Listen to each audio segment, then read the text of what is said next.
the environmental protection.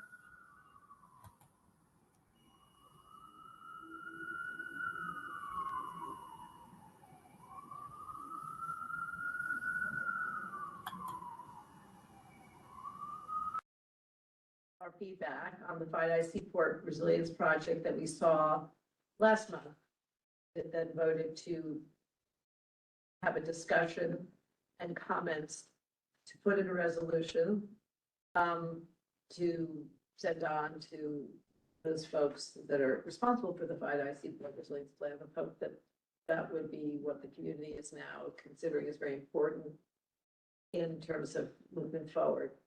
And I hope that, and we'll put up on the screen images, people can ask for images that they need, if they want to illustrate something. We have all of the boards and all of the appendices. Fortunately, we just got them today. For some reason or other, they couldn't get to us earlier, not for lack of having asked. So I guess we'll start with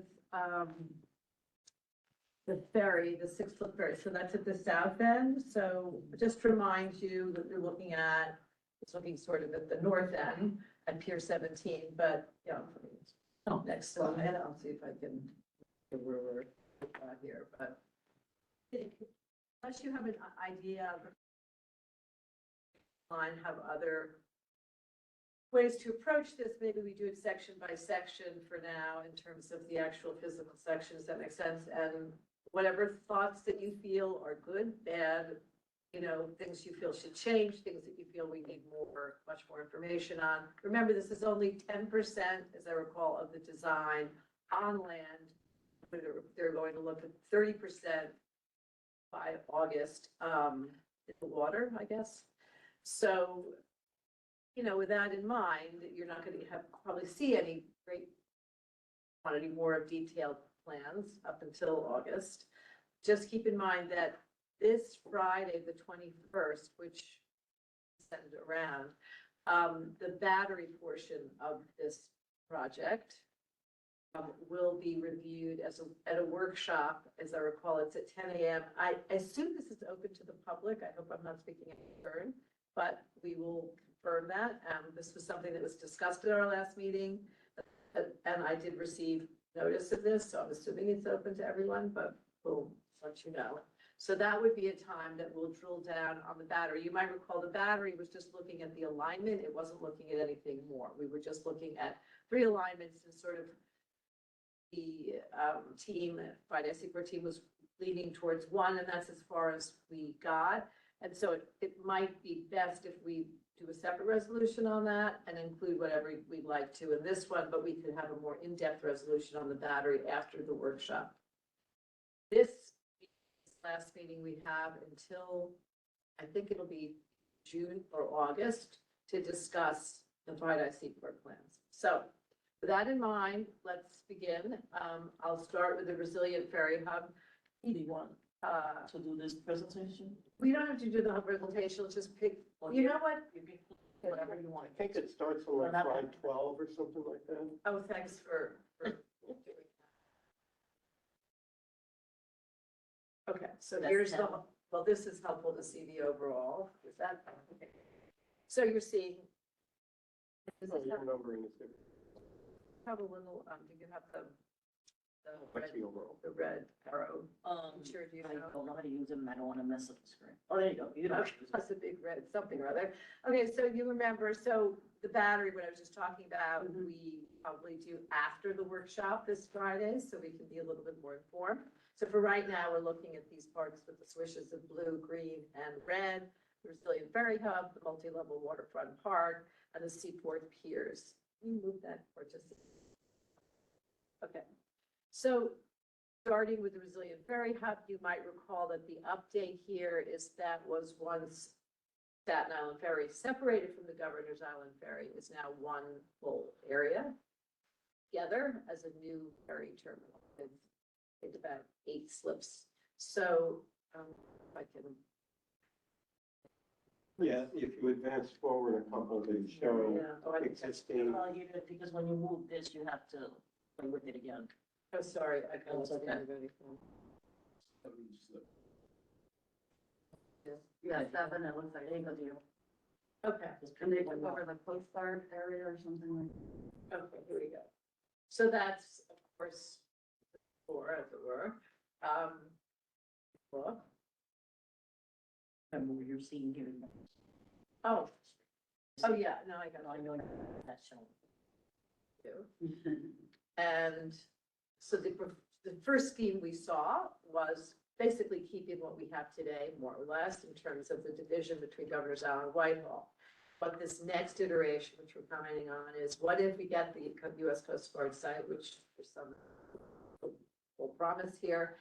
Have we used that entire site, Coast Guard all the way over for both? And that's this, which is the combined 6-slip terminal.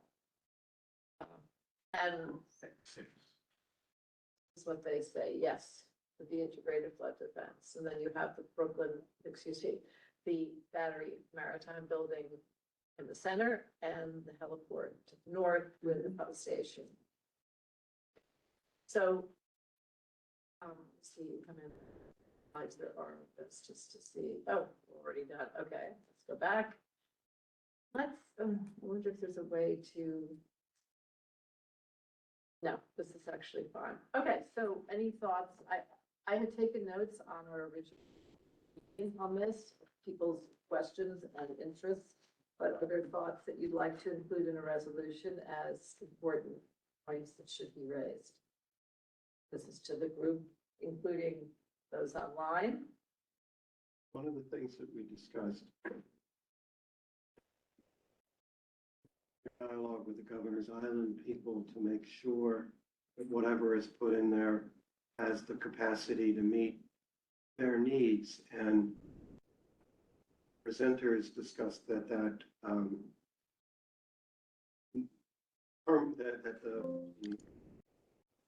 slip, looking at it here, to the left of the two for Governor's Island Ferry, was supposed to do kind of dual purpose as both Governor's Island and Staten Island Ferry. I mean, it's nice to have them grouped like that, and you're able to move the hillport that much further away from this green space over there. So there are definitely good things about being able to put them together like that. But I think our stated concern, or it's concern that we articulated, is make sure that it meets the capacities really of both ferry systems, but in particular we were focusing on Governor's Island since that use is likely to increase over time compared to what it is now. Absolutely, yeah. Other thoughts? I'm just looking through my notes from the last month. You're right. Alice, I have a few thoughts, but I don't want to jump in front of people. It's Laura. Jump away, go ahead. So, sorry, I missed a couple of meetings, but is the city getting control of the Coast Guard site? They're hopeful to. I mean, do we think this is the highest and best use of that site? This thing looks really massive and like it's going to block views of the harbor there. I think it's unfortunate to make such a big ferry hub. Yeah, I mean, that certainly was discussed as well, the concern of a way, and they point out, and unfortunately, they had these appendices which show this building a little bit more, with a little bit more detail. I don't know if there's any way of the drawings, but, so anyway, Laura, so they are breaking the building down. I mean, this block is 2.5 times, which I pointed out, the Battery Maritime Building in scale, right? So it's an immense thing, but they have attempted to make it more user-friendly by, greening the roof and having many different access points and breaking the building up into two between the Staten Island and Governor's Island. So they're aware of the sort of monolithic quality, particularly in that schematic. But it's a fair point to make, that it is a large building that is, definitely going to change the landscape of that area. Let's see, that may be, On all the documents he gave me. yeah, That additional board number 1, which was. yeah, that's the one I'm looking for. I assume you want me to. But also, this you're not mentioning, or there, does this include the Statue of Liberty ferries? That's still gonna be from the Battery? Not includes, Not including those, right? not at this point that we're aware of. No, we were told it was for Staten Island and for Governor's Island. Because what's gonna happen with the security for the sorry, Liberty Island ferries? I don't know. I feel like they're not giving us enough information about all the operations. Also, did they give us any views of the building from the land side and how it impacts the views to the harbor? That was a point that actually you had brought up, Richard Foreman, about, yes, we don't have pictures and we. I mean, they have something like that in that second. Yeah, are you, so let's just see if we were able to pull up. It's not a huge amount of detail, but Yeah, it keep going. does have some and some renderings. There we go, that one is, as good as it gets in terms of, can you The see? the very last one actually shows some landside Yeah, views. one more, you're right, one more. That show, wait a minute, that, well, go back one, sorry. That, Laura, just shows your, the green roof, the different, environmental conditions on the roof that will be addressed in some managing this building in terms of sustainability. And then you can see that they're sort of breaking it apart somewhat in terms of the scale of that. And its history and. But when you say green roof, I mean, if it's not an occupiable roof, then it's like, okay, so big deal. They're putting like sedum on the roof. You know what I mean? Like, it's the point I agree with you. So this is the moment to put in exactly those sorts of things. So it should be an accessible roof. it should be integrated into the park. Like, it should be an extension of the park that goes up on the roof and that offers views and wonderful things for people. It's like the number one view in the city. I mean, it's the harbor view. Right. And I mean, you go to the next slide. Sorry, here, let me just show that one. There is another slide that shows some of the views. Yeah, that's what I was asking. Yeah, so there's that- something from the streetscape. Right. So that is one that's showing a little bit of what you're describing, Laura. But the existing condition doesn't give you much of a view from there either, because it's blocked either by the Staten Island Ferry or by the Coast Guard building. I know, but for years, Worry has been trying to get the Coast Guard building and to integrate it into the park and put like a restaurant and or cultural center under it and have people be able to go up on the roof and capture those views. And now it's just like this utilitarian thing truncating it. You know what I'm saying? It's like, we really need to look, it's not just about the ferries, it's about these world-class views for the general public. Yeah, that's a fair point. Uh-huh. I mean, if you look at the other previous design rendering, the Governor's Island Ferry basically is in front of a commercial area as opposed to being in front of a park. So it is true that this change would decrease the park vantage views, or at least compared to what the ideal would be in terms of getting rid of that Coast Guard. It's a really very important point. What else?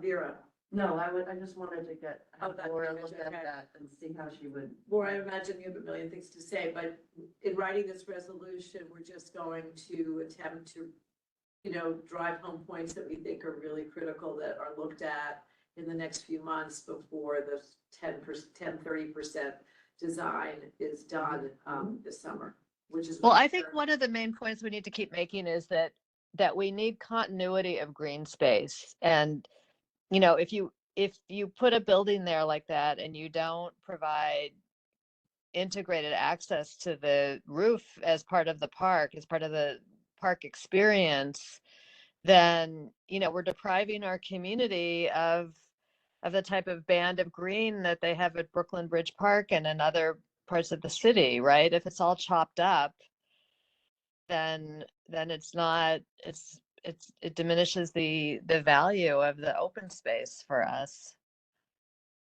Yeah, 100% agree. I think Can that. I pop in and say something about that too? nobody's popping in without my getting a hand in there. Let me fall on you, just because I want to just respond to say that the team for the Five Eyes Seaport has recognized that and has discussed the need to have some sort of, infrastructural, use of the green in one area meeting the other, and they're aware of this, so but okay, Tammy. Appreciate it. There are a couple things. Since we're supposed to be commenting about design here, I think that we also have to note that the Governor's Island Ferry asked for an additional slip, and that's not represented in any of these drawings. They said that they didn't have enough. So that is one thing. And then we should be commenting, although it's being deemed as a different project, but if we're talking about connectivity through the park, I mean, we've got major issues with the way that they were looking at connecting and using this building in particular as a barrier and in particular as a flood barrier that connects into the battery as a way to raise the connectivity of the flood line. And although we're not supposed to be commenting on that, I think that that's relevant to the 30% design point that they're at right now. So it's adding for this particular section, adding the additional slip that the Governor's Island Ferry is looking for. It's figuring out a way to have a contextual greening connection to the park without just saying, okay, this is the barrier, and then we're going to raise everything 15 feet from this point north, right, inland, because there's no look at that. And quite frankly, what I don't get is how come there are other cities that are able to do things in water that are less egregious than on land? And why aren't we looking at anything with that kind of a lens for here? So What do you mean, Tammy? Elaborate. why, like I've said 1,000 times, I'm against just walling in the Maritime building. Why can't they use a lock system like they have like in Venice or other places in Europe to be able to retain some level of usage of the original kind of buildings and building into the water further? They're already building into the water. So the question is, what could be gained from going further into the water to reduce the on-land component? And especially in this area where it really is the quote unquote commercial hub, right? And pursuant to what Laura's saying, if there was any way to get the security clearance center into this building, it has to be planned that way. And I mean, the security clearance checkpoint for Statue Cruises and working with National Park Service, if they don't plan for it and they don't design a space that is securable for a security center that then accesses the regular slips that go along the battery, then Pier A is a guaranteed loss to public space, period, full stop. So I think that all of those notes need to be represented in terms of the marine terminal for my purposes. And then it wasn't from here super clear to me when we're looking at Pier 6, but I don't know if this is the right time to talk about that or we're just focusing on the ferry hubs.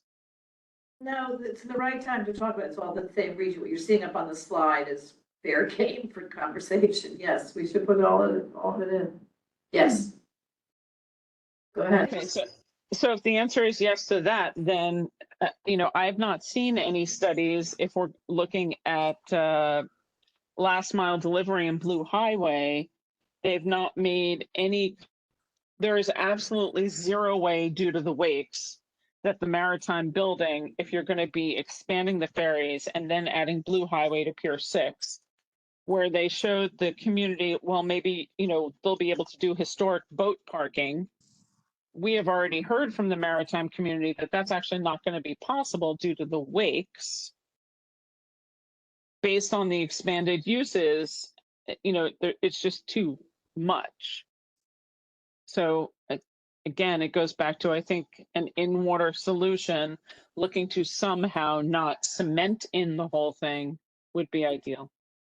Why don't they move the whole thing around to the right? Like, why can't they put it in part of the skinny part of the East River where there's no people living and make Battery Park bigger? It just seems like such a waste of that location. And also, if this were a presentation to city planning or the the Public Design Commission, they would want so many more studies and options. I mean, this is, I don't know. I think we should be looking at, a lot more studies of the green space and the views, and could it go anyplace else further north? Well, they had it further north, right, Laura? I don't know if you saw those. I'm not sure when you came in, but this was divided on either side of the Battery Maritime building.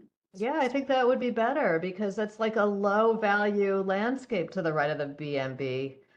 But When you have park, this is like our central park of down here, and we're gonna put this big utilitarian building in front of it. It's gonna wreck it.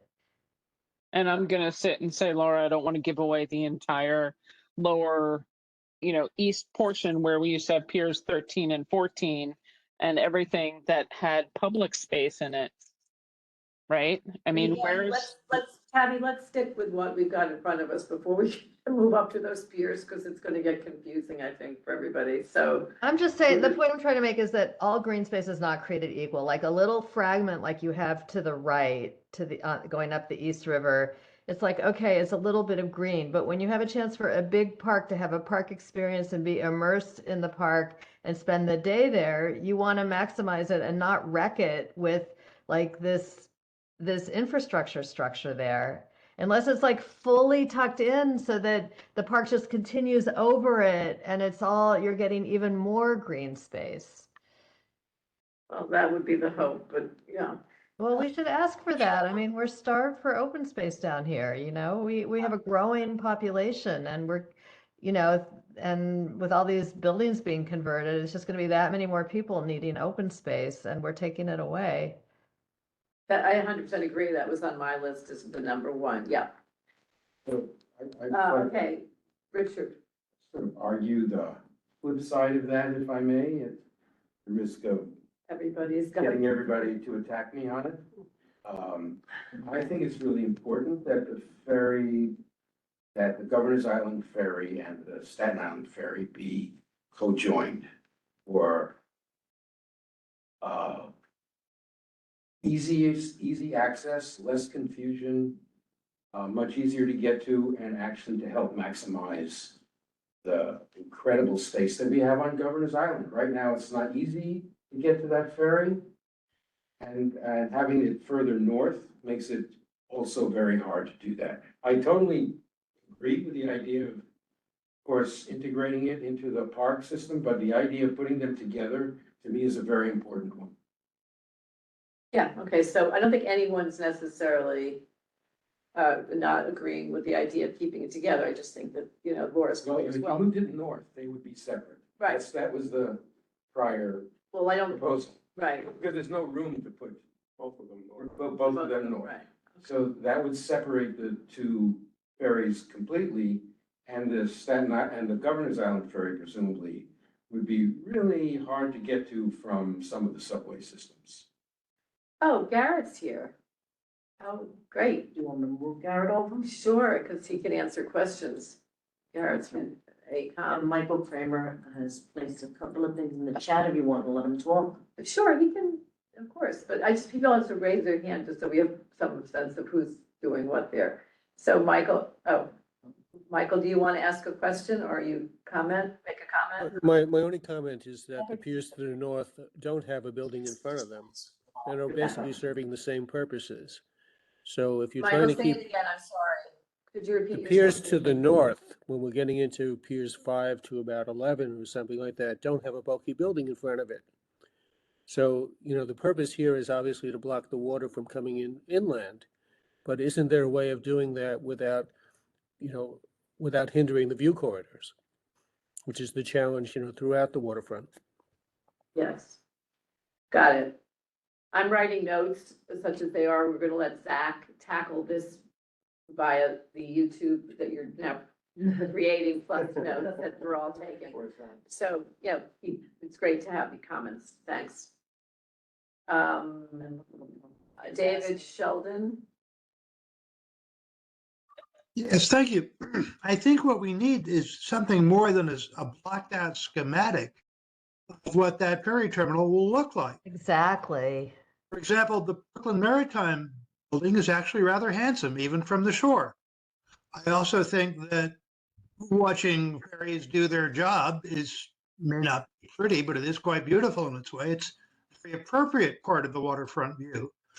But I would have to agree with Laura, looking at a wall for 2 blocks, even a glass wall, is not attractive. And I think we need to see what that building is going to look like. And I don't think Right. it needs to be one big block, even given the flood control needs to be met there. Right, 100%. Hear you. Good. Anybody else have comments? Why are they not including the Statue of Liberty ferry in this slip? That's a good question. I don't have the answer to that. Thank you, Christina. That's come up before. This is what Laura was just talking about. Well, that would make the building Why? even bigger. I know. Why are they not including the Statue of Liberty ferry in this ferry terminal? We won't, because it would be an even more massive building if that were the case. Right. I don't know if you could hear, Christine, that it was suggested by Jeff that this would make this an even bigger building, which I think would probably not be in anyone's interest at this point at least. It's also Uh-huh. has to do with the way that those boats load and unload. Yeah, that's true. And they need the horizontal, whereas the Governor's Island boats and the Statue of Liberty, the Governor's Island and the Staten Island boats are front in. Different boats, different things, and also different contracts, because National Park Service through Statue Cruises has a different contract with the city. As we know, because we used to have both historic boats over in the Battery as well as them. You So know, there's an maybe- answer. Maybe one way to make our resolution more helpful would be to, as people have said, we can't really opine as to is this better than that without more detail, but I think we have discussed a lot of considerations and goals that we would like to see implemented in whatever moves forward. And maybe it would be productive for us to try to list what those I think considerations we're are. beginning to distill those, and there's no question in my mind, I'm hearing and I'm also advocating for more open space, the great need for open recreational space. I mean, most of the green space that's being offered up in this plan, adding all this acreage of land, is not frankly that usable, as we all know. And that should be something that's solved. If you're gonna build this thing, there should darn well be a place where children can play, particularly given that 70% of this area is now turning residential. So I think that's a clear point, though it's not specific to the ferry terminal, it needs to be addressed in every part of the scheme. Specific to the ferry terminal, though, in terms of capacity for Governor's Island, the need that this building doesn't become a blockade to and from the Battery, things like that, I think are also important and do need to be reviewed. And our call at the last meeting and this meeting for more images that allow us to assess that from street level and with perspective, not always in an airplane from above, that we can begin to feel out what this really means. And though they make it very clear that this is only 10% design on land, which they're looking to achieve in August, and 30% design in water, which is when they begin to be able to apply for permitting. I mean, not begin to apply, or that comes first. So, in fairness, they're not anywhere near, finishing up what the building looks like, but keep in mind it's 10%, just as we go forward, because there'll be a lot of time for we be concerned. Wendy, hey, nice to see you. Wendy, next up, and then Tammy. Yeah, so one of the things I just wanted to back up, and I'm sure we're going to put this in the resolution because we're really worried about them not having funding after this summer. So I just hope the resolution starts with that we fully support continued funding and this project. And obviously we have a lot of details to work out, but as you know, the presentations we've heard of late are that, you know, the people working on this might not have a job after the summer if the city doesn't approve more money for them. So I hope it starts with a really robust, how important this is and how much we support it in the neighborhood, and that we have, you know, things that we want to improve on the design. But I'm sure it's, you know, I just want to make sure that that's a big part of the resolution. But Yeah, Reggie, we have a whole separate resolution, you may recall, last month Oh, on this topic, which we agreed to do. So that is the resolution that we've written. This is a resolution on the design as we see it and thoughts about what we want to see there. That's what the point of okay, this but I would resolution just is. say, given how dire the situation is, that we might not have anything. So I just hope that there's at least a line in there about that. So Zach could do that. But I really do like what Laura brought up with the idea of integrating the park into, you know, that you could climb all the way on top of it and feel like you're still in a park. And to Tammy's point, if it's going to extend into the Battery, I just, you know, I like that idea as well. And back to the Maritime building, they didn't say what they're going to use the, you know, because they're walling around it and they're going to make it a pedestrian space.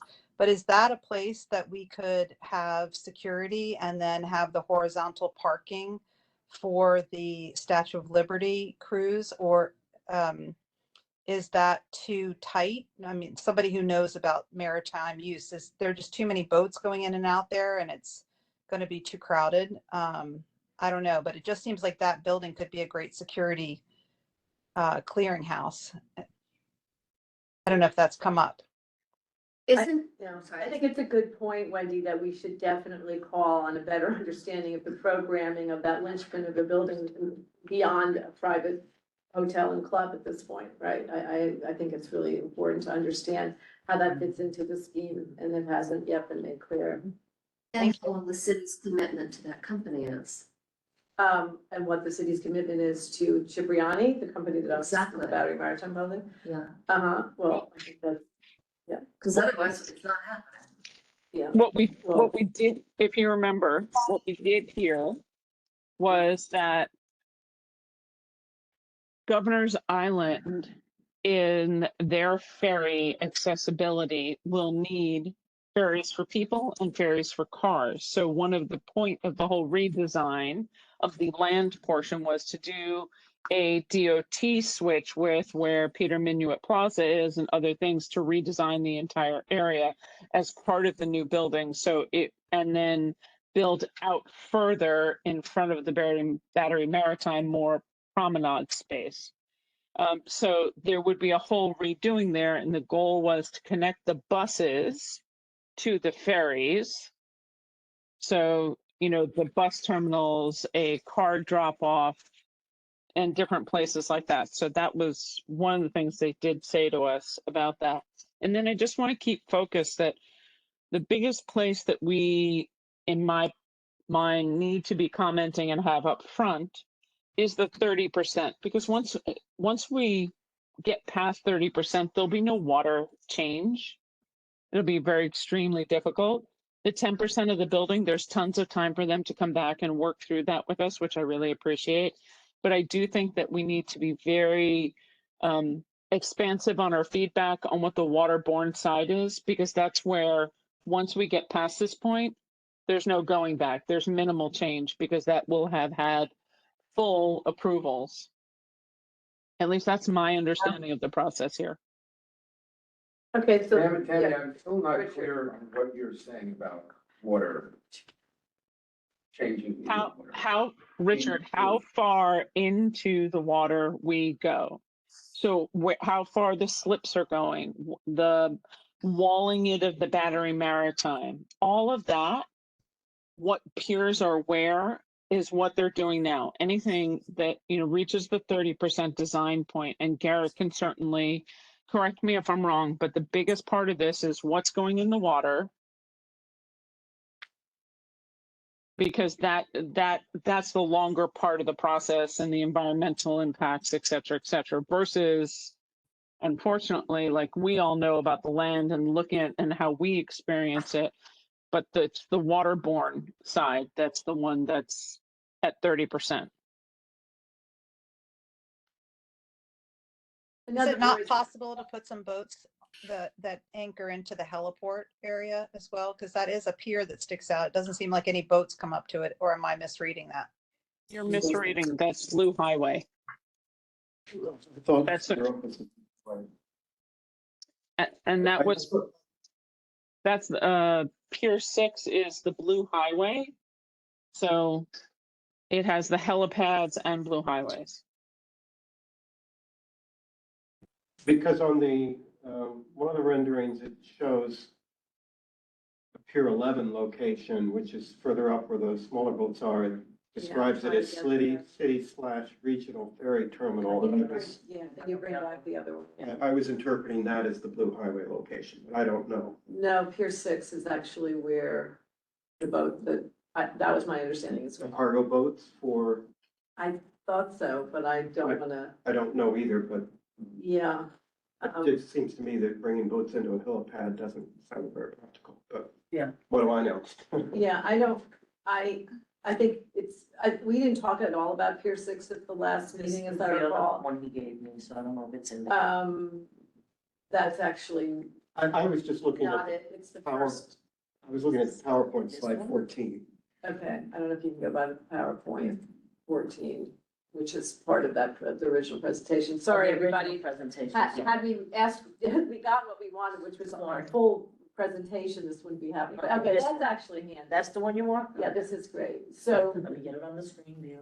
Sorry for the craziness. no, thank you. I mean, we're gonna have to go north now soon, but you're saying Pier 11, which is what we're looking at here to the north, I okay? interpreted that as Blue Highway, but I may have misinterpreted it. It says city/regional ferry terminal. Right, well, That, we were presented on that, and that is city/regional, meaning New York City and potentially up to the Hudson Valley for regional kind of a cosmic concept. Or the Oh, okay. ferries that, connecting to the ferries down to the Jersey Shore. The RFP for Pier 6 included Blue Highway, and that was a critical component of the award that they had. And then Okay, when we were presented other plans, there is discussions of Blue Highway at further up. I think that was part of the dialogue for 19, and they're going to try and put it anywhere they can, but again, sidewalks are not public, open space. I'm just gonna say it so again. what you're looking at is, so everybody, we didn't talk about Pier 6, the heliport. I know that I had asked many times, does it have to go there? I remain asking that question. It seems like such an insane spot, if you can imagine that could all be built out as green rather than having a heliport in an area that's no longer being used by the financial district, is with all of the residences that are going to be right backed up against that heliport. We really, I think, should press for a reconsideration of that if we there's can. put somewhere that in the we can five. put that- Six. I couldn't agree more. All right, Could looks include like we're that. getting consensus on that, reconsideration of that. I mean, yeah. And so then just moving, and I know that. Alice, Just, Tammy, just a second. Just a second. So the pump station building is the one that you're looking at right at the, that'd be the east end of the heliport, just so you know. And that was considered an entry also to the heliport. Tammy, yeah, go ahead. I wanted to actually ask if we could talk about the pump station building. It's, obviously that's where they settled on for its location. But for Pier 6 and for the heliport, what they did say is for security reasons, that is required to remain a heliport for presidential visits and dignitary visits for emergency access in and off the island. So that, moving is one thing, removing, we were told was a no-go for the same kind of thing that we were told on the west side at Hudson River Park. That helipad is not necessarily leaving because that's where the emergency medical transports come in and out of. Well, Yeah. I appreciate your answer. I just think that, I think this committee is now establishing the thought of a better understanding at a minimum by the Seaport team, EDC, to describe to us why it has to be in that precise location with all of what you've said, which I remember being told to us, but I feel like the public should have a better understanding that there's absolutely no choice. I do think that it will become more and more of a concern, in terms of the amount of, yeah, as I said, the amount of population is changing dramatically in this area, and you have to ask yourself if this is really the right place for it. In any case, potentially the answer is it's not going anywhere, which has been the original answer, and it is staying, and we do see it in front of us. So moving on, did you want to say something about the pump house building in this resolution, or just that was the point you were making? I think a better understanding of when you're looking at this particular chunk and area, right? How I mean, I want to try and focus most on the water and how you take a look and they've walled in, they have a large wall at the side of the main ferry terminal where you see where it says Whitehall and Governor's Island Ferry Terminal. And yet they pull the wall all the way back for the Battery Maritime building. Right, they pull it close to the inland and then bring it all in again to the substation. So the question I guess I'm asking is, for the people who are living here, can that pump station go further out? You know, Pier 6, can all of that go a little bit further off land to provide more land for the people who are here and integrating something a little bit better for the Battery Maritime building? Or integrate the pump station into the park. Like, you know, when we were working on the Big U, like we had the landscape flowing over the buildings. Like that was the whole thing. Like if you look at Big's architecture, all of their, you know, infrastructure architecture, it doubles as like a place to go sledding or skiing or recreating. It's all like recreational hedonism and joy on top of all this serious infrastructure. And this is world class. This is New York City. We should have that here. And to just have a single use box in the middle of our green open space around the tip of Manhattan it's kind of like where's the imagination and the design vision? Yeah, in fairness, Laura, it's hard for Lindsay to go back and forth, but if you go on your own screen and you look at the appendix on those Seaport plans, you'll see their renditions, albeit tremendously schematic, of their attempt to begin to, if you will, green. Oh, okay. this area. Yeah, so Yeah. it But is there, I think- showed it earlier. But I think my point is about the 30% is to say that to find a way to pull back away from the Battery Maritime building, so it's not a 14-foot or 20-foot tall cement wall around that building, and to go further in to figure out a different way. Yeah, can I The add? original idea was actually to elevate the highway there to be at the mezzanine level at the BMB and put all the utilitarian stuff under it so that, you know, you're really making use of that FDR, I don't even know what it's called there, but yeah, FDR there so that, you know, you're just creating the city at a higher level. And so it's much more integrated. Can I add that it's my understanding that all the sewer or the stormwater systems are further north, and that makes this building in this location very expensive. And I think we should ask about that because it really should be closer to the consolidated, what are they called? Consolidated sewers, overflow sewers, or whatever it is. Combined. Yeah, the combined. Combined, yeah. Look. I mean, I'm an advocate of turning 250 Water Street into our pump station and our resilient water tank and just condemning the damn site. That's a great idea. If that works, I mean, it's kind of uphill from there, right? And I think all the sewers cross it right under it. Well, I think that's a little out of their Scope. jurisdiction, but, a little out of the scope. So, no, I think that's a good resolution to consider. Next, Michael, good points, and I've noted them, thank you. Anybody else on this whole, I mean, it's kind of this vast when, you smile at the amount of stuff that we're looking at. But again, I think to Jeff's excellent point, really drill in the big picture of the most important principles that we really want to underline here. And so far, I'm hearing, open space, views, Contiguous open space, like continuous, uninterrupted open space. Okay. All right, okay. Better usage of inborn water. You're going in, go in. What? I don't understand what that means, but I'm happy to write it down. You They need want to a, pull Pier 6 out more. Is that what you're saying, Tammy?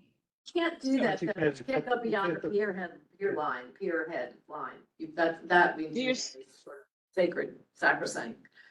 okay, but the Battery Maritime building is nowhere near the pier head line. So Right. in that Fine. case, you're saying, Tammy, are you, this rendering doesn't show it, but you were alluding to it, where that little dotted red line is in front of the Battery Maritime building is actually gonna be a quite high wall, correct? Like 20 feet high, Yeah. something like that? Yeah, that's And- that's the flood wall and everything. And so- And then they're filling in with cement what is currently where the boats go. And You're so- advocating to pull it out. Is that what you're saying?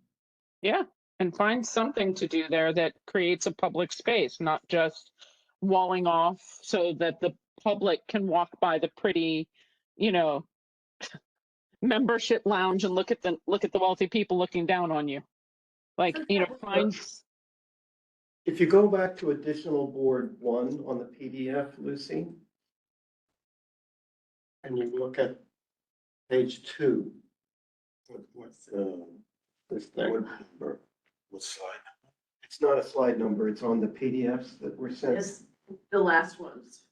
So this. Not this is the, yeah, that's what, you're at the PowerPoint. I'm saying go to the Okay, PDFs. apologies. Stop this.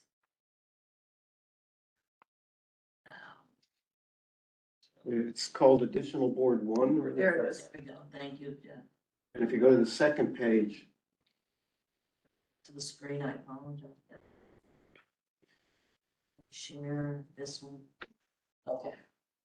and the second Second, page, next page. no, that's the wrong set of slides. You said board 1. Board 1, Okay. That was. That's very terminal, so. I'm just This looking one? at what it's called here. What's it called? Isn't it this one? It might very well be that one. Yeah. Go to page 2. Just keep slowly. There we go. Okay, so if you magnify the upper right-hand corner thing there, that's A section. a section view of the Battery Maritime building and the flood protection proposed. And if you magnify it a little bit, you can see little bitty dots there that are actually people. Yeah, And then there's the wall that would, no, not on that page, the next page. Come on, it's the plane.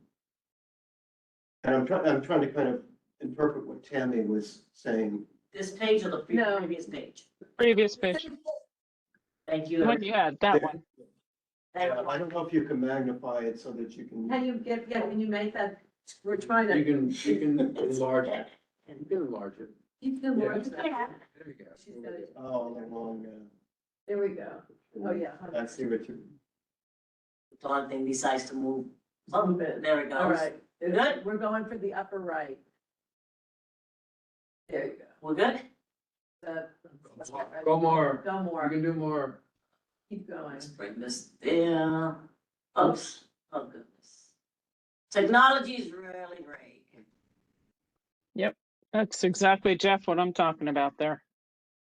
so what I interpret you, Tammy, to be talking Yeah. about is that those little bitty dots there are people, and they're not seeing anything of the water, they're seeing a big wall that's 20 feet high or so. And I don't know if it's if it would help, but I interpret what you are saying is, why don't they go out into the water in front of the Battery Maritime Building somewhat further up to the pier head line? And maybe some in-water solution there would at least reduce height of that wall so that the views would no longer be blocked. Is that what you're saying? 100%. Wouldn't reduce the height. It's not about the views necessarily. It's about sort of access to the water and being able to get closer to, or, you know, having some kind of step downs. They've already admitted that the boats that they show in the picture are not actually going to be possible there due to the wakes under any scenario. So it'll be just a giant cement walkway around a private club. So you want like a up and over type of thing? I want something more imaginative versus walling something in. I mean, they have an opportunity to make a public park in the back, no matter, even if it ends up being cement and planters, but you know, something that the public could engage and be on the waterfront, and that it's not just a full privatized building that Right. has no public. It's a public asset. Okay, so why don't we're talking about, better, a reconsideration of the Brooklyn, Battery Maritime Terminal's relationship to the waterfront for Yeah. visual and physical access. So she's saying. Okay, so we got that. I think Got she's it, saying Tammy. that, yeah, but we're just gonna put in exactly what Alex just said and let them figure out. Well, yeah, we're gonna ask them to come back and really look Yeah. at that. I mean, I think these are all points that I'm sure every one of those designers is dutifully attempting to work on. I know this gotta be one of the harder projects, but I think it's important to highlight these things, so that's great. Okay, anything else on this section you're seeing in front of you with the heliport, Battery Maritime, and, the ferry terminals? Okay, I think we can move north. An area that didn't get discussed, however, so now we go back to the PowerPoint. Where Lucy should get an award. Thank you. You're Yeah, the PowerPoint. you're with me. And so the part that they didn't speak about, which is Pier 11, which is really the part that, is very major. It's the area where, we're just getting it up, where most of the ferries will, okay, are we there? Oh, no, we want to go, okay, I do this part. So, so there it is. Like, So the multi-level waterfront park, which respectfully, I have to say, I don't really see waterfront park there. I see a ferry terminal, but with some of the park, it would be nice to kind of really see a park. And that would be part of what I think we're all asking for is, there's no question, there's a lot more green here. There's an attempt to make this area beautiful, I'm sure, but it is right now a question mark as to, you know, isn't there an opportunity, this is coming from me now, for some sort of real area, a large green area for people to utilize? It just seems like most of this is transitional pedestrian access. and walk. Exactly. Yes. Yeah. And frankly, it's not, oddly, it wasn't discussed, well, not oddly, they were asked to give an update and they did, and this hasn't been touched since the last time we saw it. But I think it's an opportunity for us to still talk about it, even though it wasn't part of the update. So if anyone has anything on this multi-level waterfront park area to talk about, it seems like a good time. And unfortunately, we don't have a lot of images of this because, you know, what I've just described, but I'll see if there's anything in here.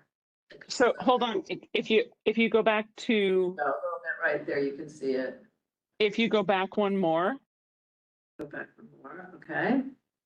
to where okay, so in That's the a last, previous plan, Tammy. Okay. just right, so you know. so there's another one where it's looking at the connectivity, which is the important part. If you see up by Pier 11, what they're talking about, there was one about connectivity. And what they're talking about, Here, this is not no, showing purely. mm-mm, mm-mm, further south. Well, that one could work as well. I mean, if you, Yeah, so what they said was when you're taking a look at it, that they were looking to connect back to, they prioritized connection to the streets as a straight on run versus the public space. And the public space would be mostly unusable because it would be pitched at a level. It really becomes the 8 acres that they're talking about are sidewalks. And that the only public space would be those 2 white buildings that you see there, those blocks. That would be opportunities for public space. So, I mean, we don't currently necessarily have, based on the way they have it built, my question, and I asked it at every meeting, was why can't they move what's now an E shape further south, closer to Pier 6? Because nobody cares that the ferries are closer to Pier 6 and we're trying to gain public space. This is all commercial. There's not one thing here that's active or passive recreation, nothing. And I think if they're building out into the water, that is a comment that needs to be said, because they can move all the ferries further south. Their arguments were, well, we have to be really careful about the subway lines. They're already going over the subway lines. There is a large open space in between Pier 6 and where they have started the ferries. So there's no difference. They are already going over. They don't have to worry about the RWJZ. They're already going over the 2 and 3. right. Well, I think we have that pretty well established that we're in this area as well, looking to have a larger expanse of green space that's sort of utilized by, you know, for recreation, for example, or just a large area that's open. So how they do it, I think we could suggest that, but I don't think that's going to be something we necessarily going to know how to do. It also has to do, Alice, if you take a look at their design, it has to do with why is there open water space in between where the ferries come out and then the parkland?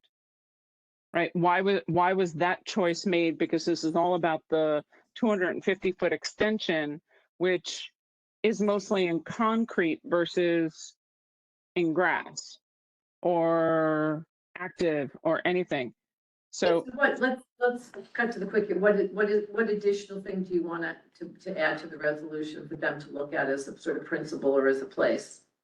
I think I would personally like to see a redesign of this entire terminal to move further south to enable true active and passive parkland to be a possibility north of the terminal site to Pier 15. Okay. Okay. So I think the principle that, Tammy, I hear you articulating is that the way it's designed now, and we have to keep in mind, and you alluded to this, is that most of that green space there that's colored green is basically the side of a hill, for want of a better term, because that's where the flood protection wall needs to be built, and it will be sort of subsumed within that green / sidewalky area. And as such, as you see it configured there, it's kind of hard to convert that space into any kind of active recreation space because it remains the side of the hill and sloping. And I guess I'm hearing you suggest that where you see some of that water between the ferry terminal and the land, maybe that can be land and now flat, or flatter, such that it can be recreation, or is that what you're suggesting?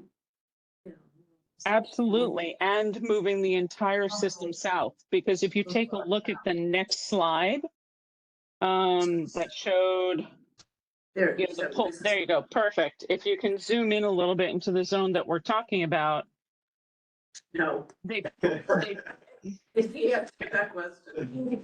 okay, I get it. But you can see where they're talking about a multi-level waterfront park.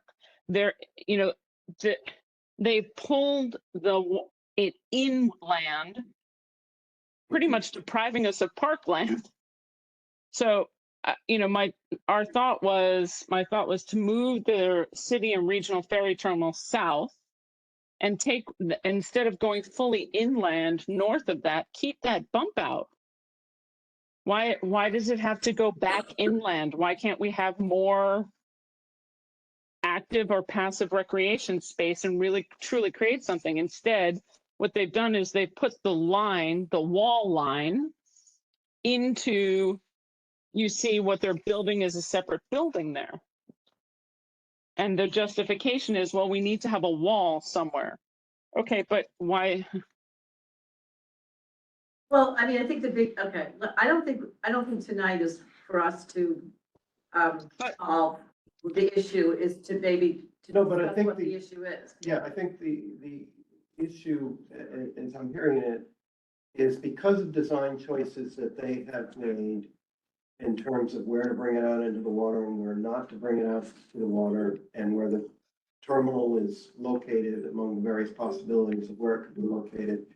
We've basically kind of eliminated the possibility of any active recreational green space there. There's just not enough room for it. Yeah. Now, a lot of this may very well be cost driven, you bring. Or out- even meaningful passive space, right? Or even meaningful passive space. It's that's come fine. up a lot. I think one of the things we heard was, it was all about a lot of it had to do with regulatory requirements. In other words, the United States Army Corps simply isn't letting them go take over any more land. Otherwise, we'd be seeing Seaport City here potentially, right? There wasn't an Well, allowance. that's for that. right, and I think we all agreed that we don't want to see Seaport City there, but maybe they've learned that lesson a little bit too much. Well, I just think they have real restrictions as to how Yeah. far out they can go, or that was what we were told. They do, but they, if they go out further, then they just have to mitigate it somewhere else. You know what I mean? And EDC has a wetland mitigation bank.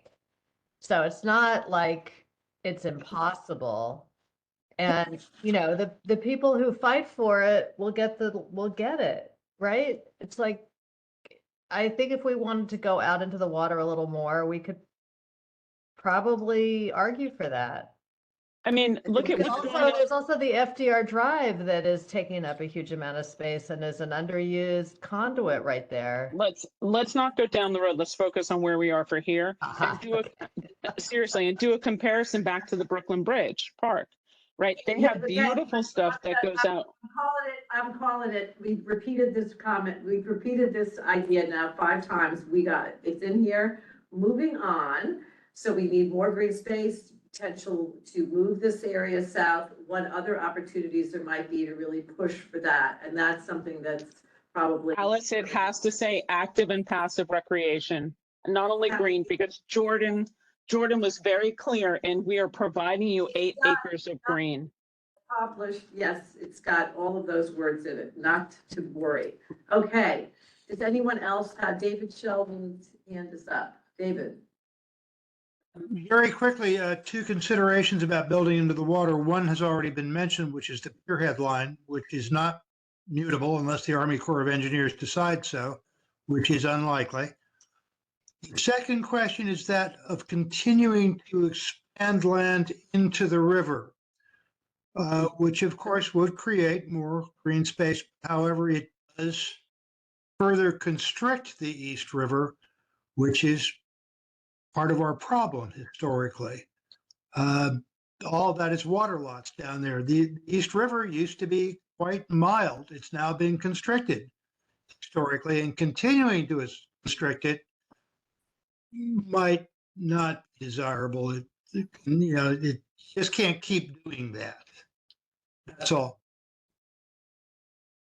Okay, it's a good point, although I'm not looking to take over too much, but, Right. yeah. Okay, anybody else on this area of Pier 11, the sort of central area where for the regional and city ferries are gonna come in? This, by the way, is all part of the original plans that you saw many months ago. So again, if you're at home and can look it up, you'll find quite a bit of detail on this. I think, Tammy would always bring up I'm heat. sorry. Yeah, I'm sorry, Right. just in terms of Pier 11, I just would say there's a lot of Tammy always brings up the cement, which is a good point. I just think there's a lot of heat with all that cement. Right, absolutely. Okay, is there something else that somebody asking?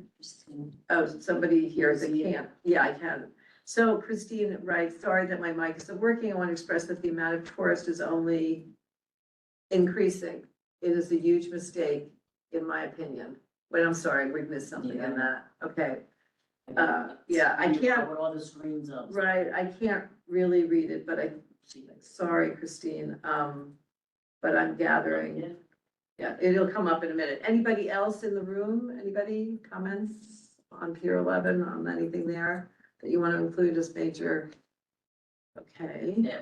okay, so from Christine, the plant, We did that one already. That Mike already spoke. okay, well, you'll pull up the one. There we go, sorry. We won. No, that's okay. There we go. So Christine, who can't speak, says, I want to express that the amount of tourists is only increasing. Having the ferry separate causes confusion and congestion in the parks, defeating the purpose of the park. As Laura just said, this is New York City.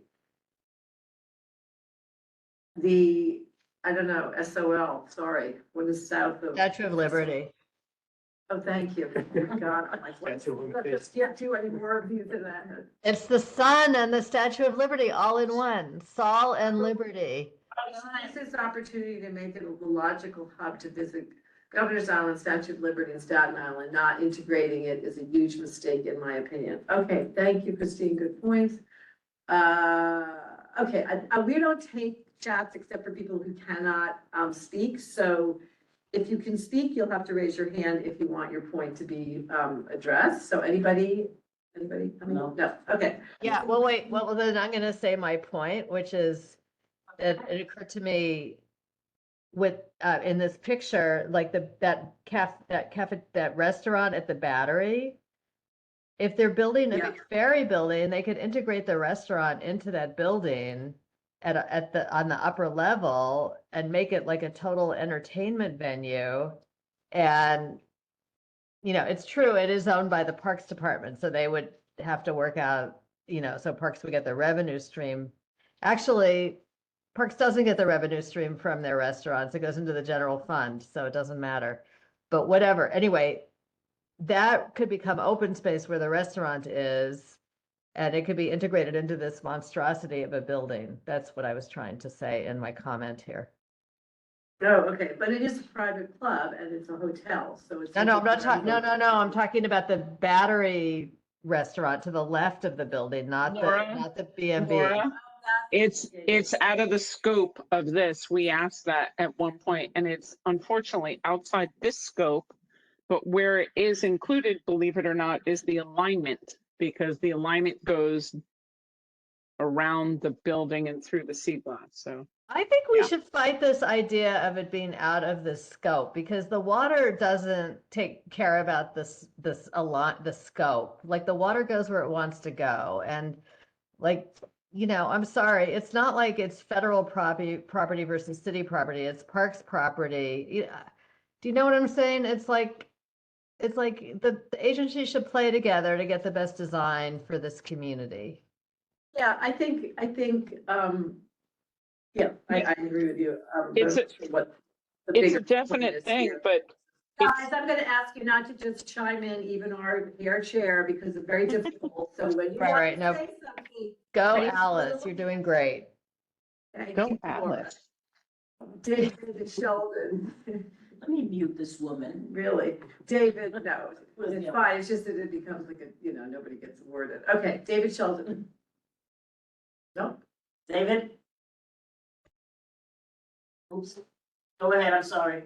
Try it again. David, did you have anything else to say? Yes, if you ask, certainly. I'm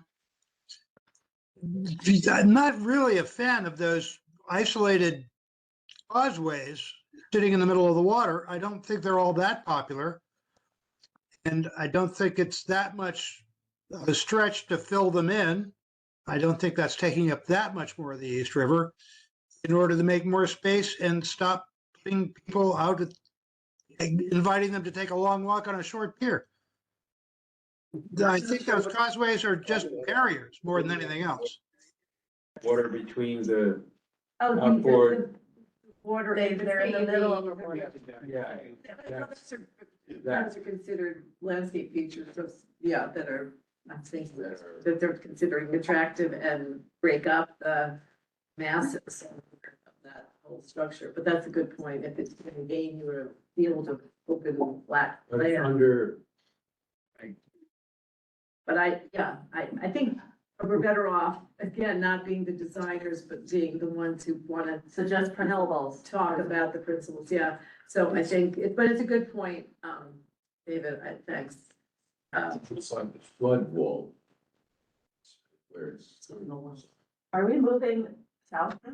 We're gonna be moving Okay, actually north. north to the piers, yeah, to the new piers. So I think, anybody else on the middle part of this, which was not actually reviewed at the last meeting? Okay. So we'll move on to the piers. And what's this part called? I've forgotten already what this was called, the Seaport Piers. So here there are some major changes, as you might recall, where, let me see if I can pull up the original. There you go. That's what we have today. So you have the double Pier 15, a beautiful, recently finished, Pier 16, very much used by the seaport, and then of course Pier 17. Pier 17 being raised, pledged enough to never flood, but 16 and 15 will supposedly flood in 2080, and under certain conditions. And so one of the reasons that the Seaport team are looking at changing these piers is to reconsider the size of them and the location, which I will show you here. Okay, so Pier 15 and 16. So originally they were going to redo Pier 15 and 16 at a higher level, but moved on to a different plan where they are getting rid of Pier 15 altogether. And this is supposedly for economic reasons, hard to follow that, but, and Pier 16 would be widened and moved slightly to the south, as it says here, to maximize the maritime frontage. And then we're adding a pier, they are adding a pier, Pier 19, to replace Pier 15, north of Pier 17. So that's what we're looking at here. These are the major changes.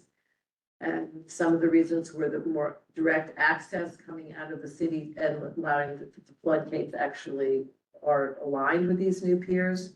And there was some discussion about the economics of it. So that's what we're looking at.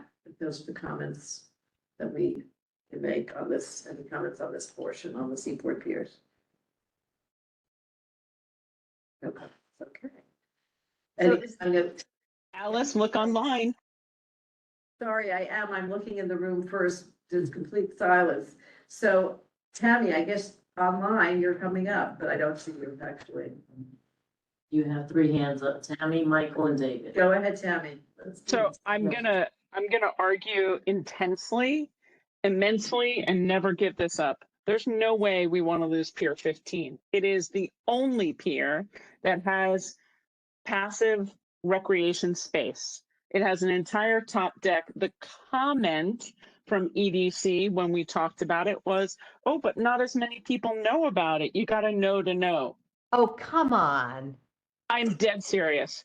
And so, it doesn't make a difference. This is the historic Seaport area. They've already removed Piers 13 and 14, which were public piers. We need to have active and passive recreation only piers. I don't care if Pier 15, which was just redone, will flood in 2080. Perhaps in the next 60 years, we will find a way to mitigate whatever is going to happen to that pier. But to look at the Seaport as an only economic development lens with zero focus on people and public benefit beyond the economic development for the city is gross misuse of city funds. Gross. So I would counsel to say that indentation where that where they've got the line and the wall, hell, build me a Pier 14 back. Imagine how many pickleball courts we could put on there. Imagine a soccer field. Imagine anything that we could do there. So I'd like to see 14, a 13, 14. I'd like to see a 15. And sure, you need to add 19. Great. We would love you to add 19 because we'd like a better connection. But then take a really fast look. And anybody who's been on the west side, I urge you to think of the word Gansevoort and the beautiful beachy kind of thing there, whether you love it or not. But the fact is, it's full public space. It is not what EDC has represented here for the Brooklyn Bridge Beach, which is a walkway around a cement elevated 20-foot walkway, 14-foot walkway, whatever it is, and then a marshland in between. That's not getting my toes in the sand there. That's not sitting. There's no, it's not what the West Side has. This is our opportunity to create something world-class that serves the public good. And with that, I'm off. Those are the three things I want to see. Either a 13, 14 added back, a 15 retained, and fixing the damn Brooklyn Bridge Beach. Because what they have there is, as my grandmother would have called it, a shonda. Okay, thank you, Tammy. Laura? Well, that's a hard one to follow. Go, Tammy. I mean, I agree with everything Tammy said. Pier 15 is the most delightful place on this whole stretch of the water. I mean, it's like the respite. We need respites. So I think we can't let them get rid of that. It's just a brilliant design and a brilliant place. Well, you understand that they argue, or I assume it's truthful, that it will be underwater and that and in order to fix it, it's more money than it's worth, as it were. So they are looking at a solution, which is to then add Pier 19 at a higher level rather than to simply reconstruct Pier 15 because. Well, okay, maybe, but I mean, I think the point is that we still want that Pier 15 experience, which is like our miniature sheep meadow on the East River, right? Like the East Side needs that. Like the West Side has Rockefeller Park and, the Battery Park City Parks and those nice piers. And what are we getting on the East Side? Is Pier 19, is it going to be mostly concrete? Like we need this green oasis up at that lofty elevation where we can just go and sunbathe and relax. It is a commercial pier. No, Tammy, no, you just jumped in. Okay, hang on a second. Wait. Actually, I want to address the commercial thing because, I started off living downtown in 1985 in the South Street Seaport, and EDC came and presented like the Pier 17. And as far as I know, Pier 17, maybe it's making money now, but it's never made money. So they come and they say, we need this for money, but it doesn't make money. Instead, it takes away our open space. So the reason it doesn't make money is it's hard to get to, it's isolated. Where people spend money is in Soho because it's like in the middle of the city and they're walking there and it's all these shops, right? So like, why should we let them take away the quality of life of our neighborhood for something that's not making money? Hear you. I may have missed something in the presentation, but I never understood that Pier 19 was supposed to be a commercial pier. I thought it was supposed to be a rebuilding of whatever it is that Pier 15 is now and be programmed similarly. I think That's the what I one recall. thing, I think the one thing that's, I understood was changed was that large scale boats could berth there and whether there was some sense there of it being, Having a maritime use as well. right, Okay. yeah.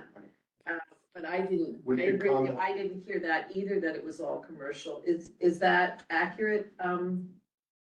Tammy, do you want to answer that? Do you know that you're? It is primarily a commercial pier for more boats and Right. maritime use.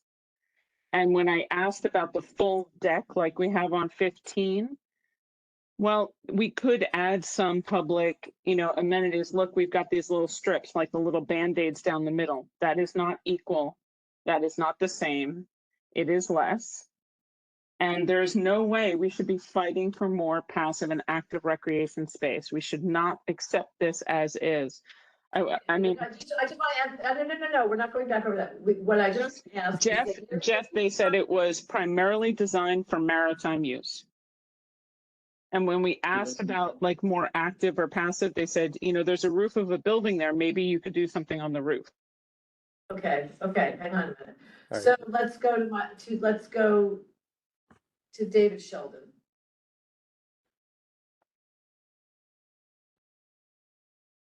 Nope. There we go. Okay. Couple of things as to whether or not the Tin Building is making money. The proprietor, Seaport Entertainment Group, is losing money hand over fist. No, Tin Building is not making money. In fact, recently they laid off, I think, 100 people. So you're right. EDC keeps making these deals with organizations that fail to make money that should have been required of them. As for flooding of Piers 15 and 16, the reference was made to what is called a king tide. I will not burden you with a technical explanation of what that is. I did the research. They happen about 4 times a year. They happen at unusual high tides when the moon is closest to the earth. I think as New Yorkers, we are familiar with the fact that even, a severe weather event, we do not count our rail transit. I think we could live with the fact that in 20 years, a pier might flood 4 or 5 days out of the year. But piers, as a matter of fact, are built to flood. Pier 16 has flooded twice in recent memory and survived quite well. I do not understand why Pier 15 should be demolished. It's having been rebuilt 20 years ago. 16, so far as I know, needs new decking. Other than that, is solid. What I would propose is that a engineering survey be taken of the two piers, 15 and 16, and see if there is any reason to demolish them at all. I think not. If those surveys have already been done, they should please be provided to us. 16 does need redecking, and you could probably raise it a few feet in the process. Whatever is wrong with 15, if it could be flood proofed, then there's no need to demolish it. And I would add, given that federal funding to the tune of several $billion is in question, we might have to hang on to these piers for a few more years before anything can be built. So we should undertake the surveys and try to preserve them as they are and just make them survivable. Because I see no reason to destroy them. And let's confirm that and move on. North of 17, there could be room. They want to build up for 19. My understanding was they wanted to use it for party boats, which was no one's big idea. There would be space there even without that Pier 19 for a longshore wharf that would be satisfactory for by longshore, I mean parallel to the waterfront. That would be suitable for docking a tall ship on a visiting basis.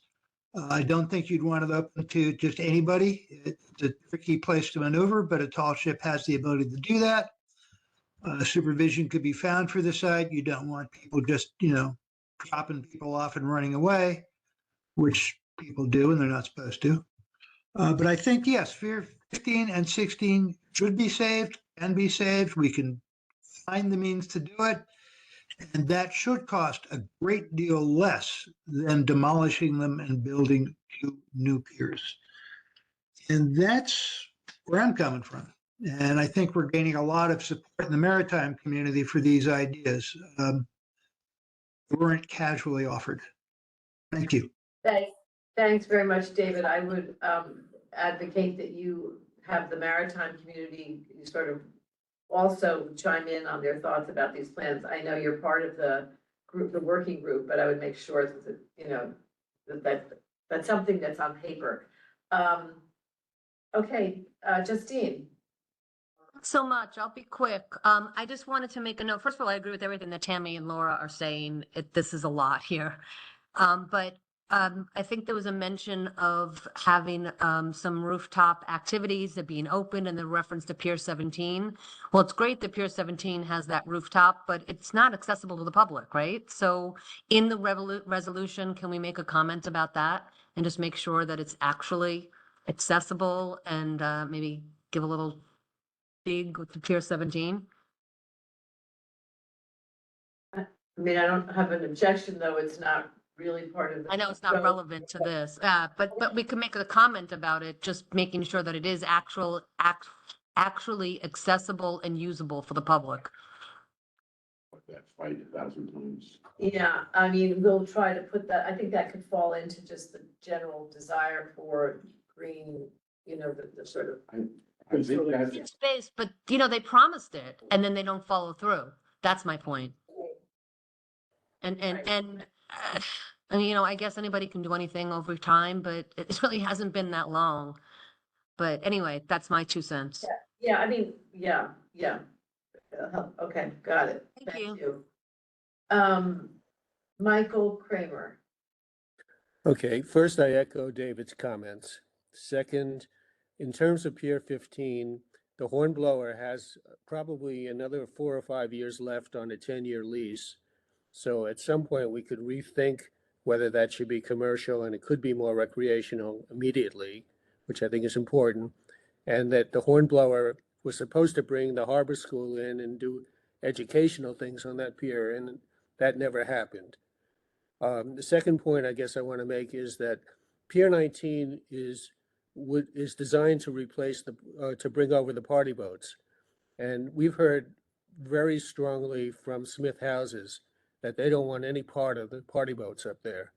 And I think it's the same thing with Southbridge, because of, you know, obviously one abuses oneself when on a party boat and they don't want them in the neighborhood.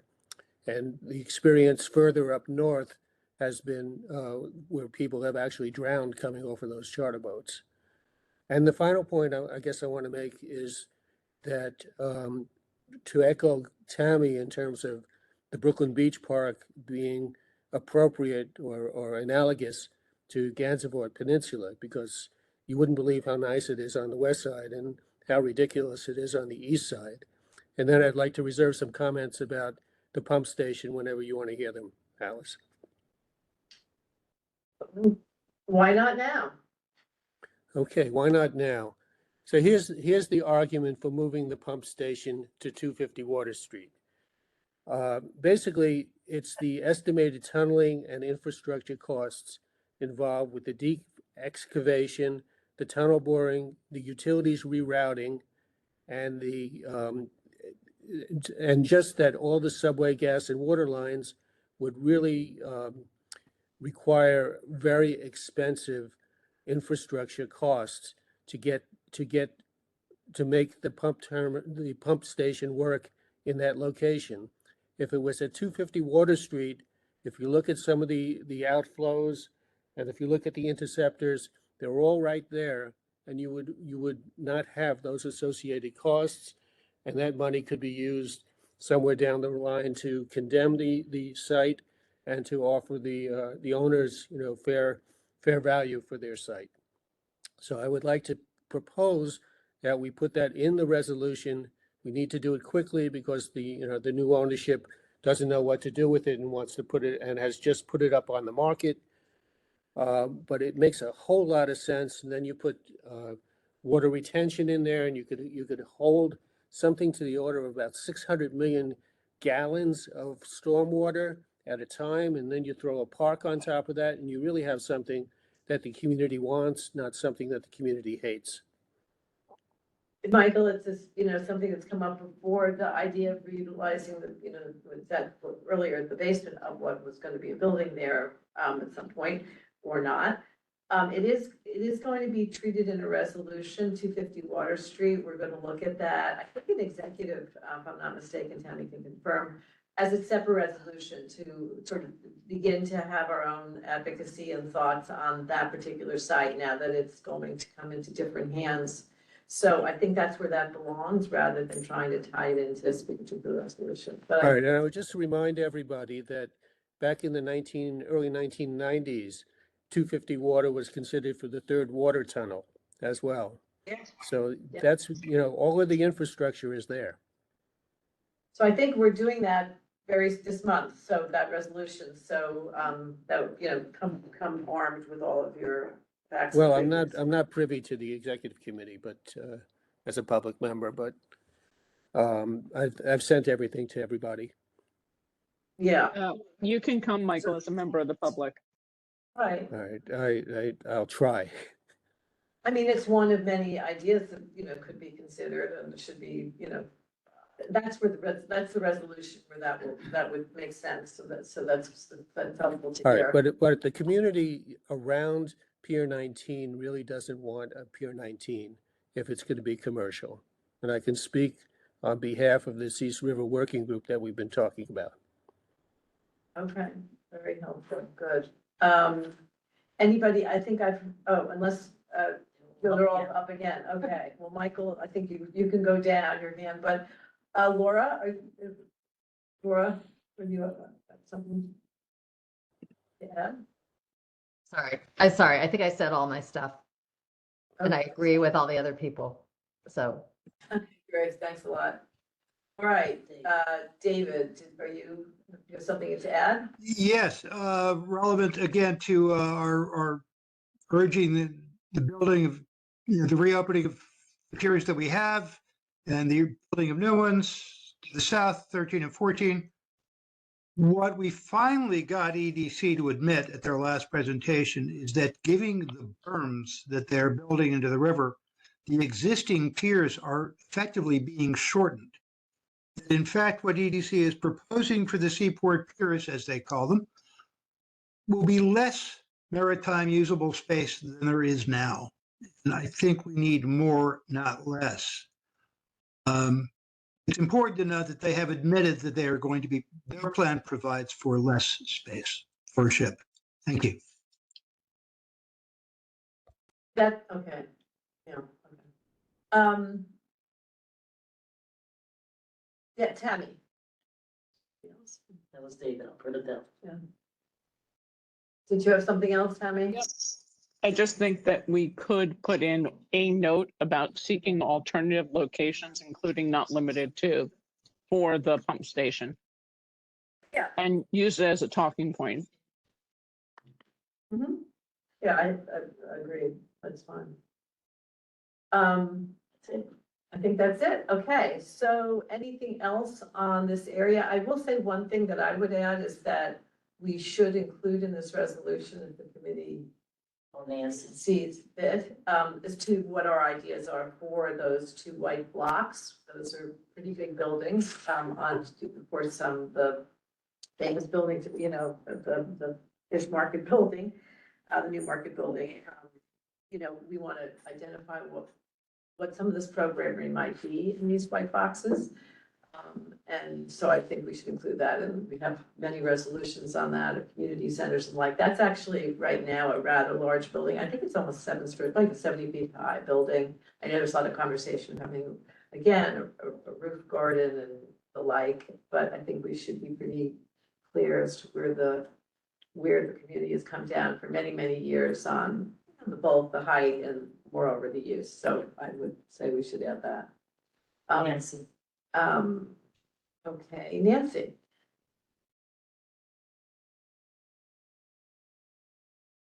Vigiano? Sorry, I didn't unmute.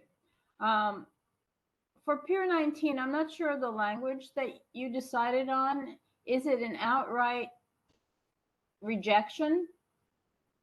Is there a way to say we don't want that? Is your statement that strong? I don't think anyone said no to Pier 19. I think we don't want it commercial and we. I think whatever they put there should accommodate the tall ships. and the original purpose, I suppose, of the Seaport Museum.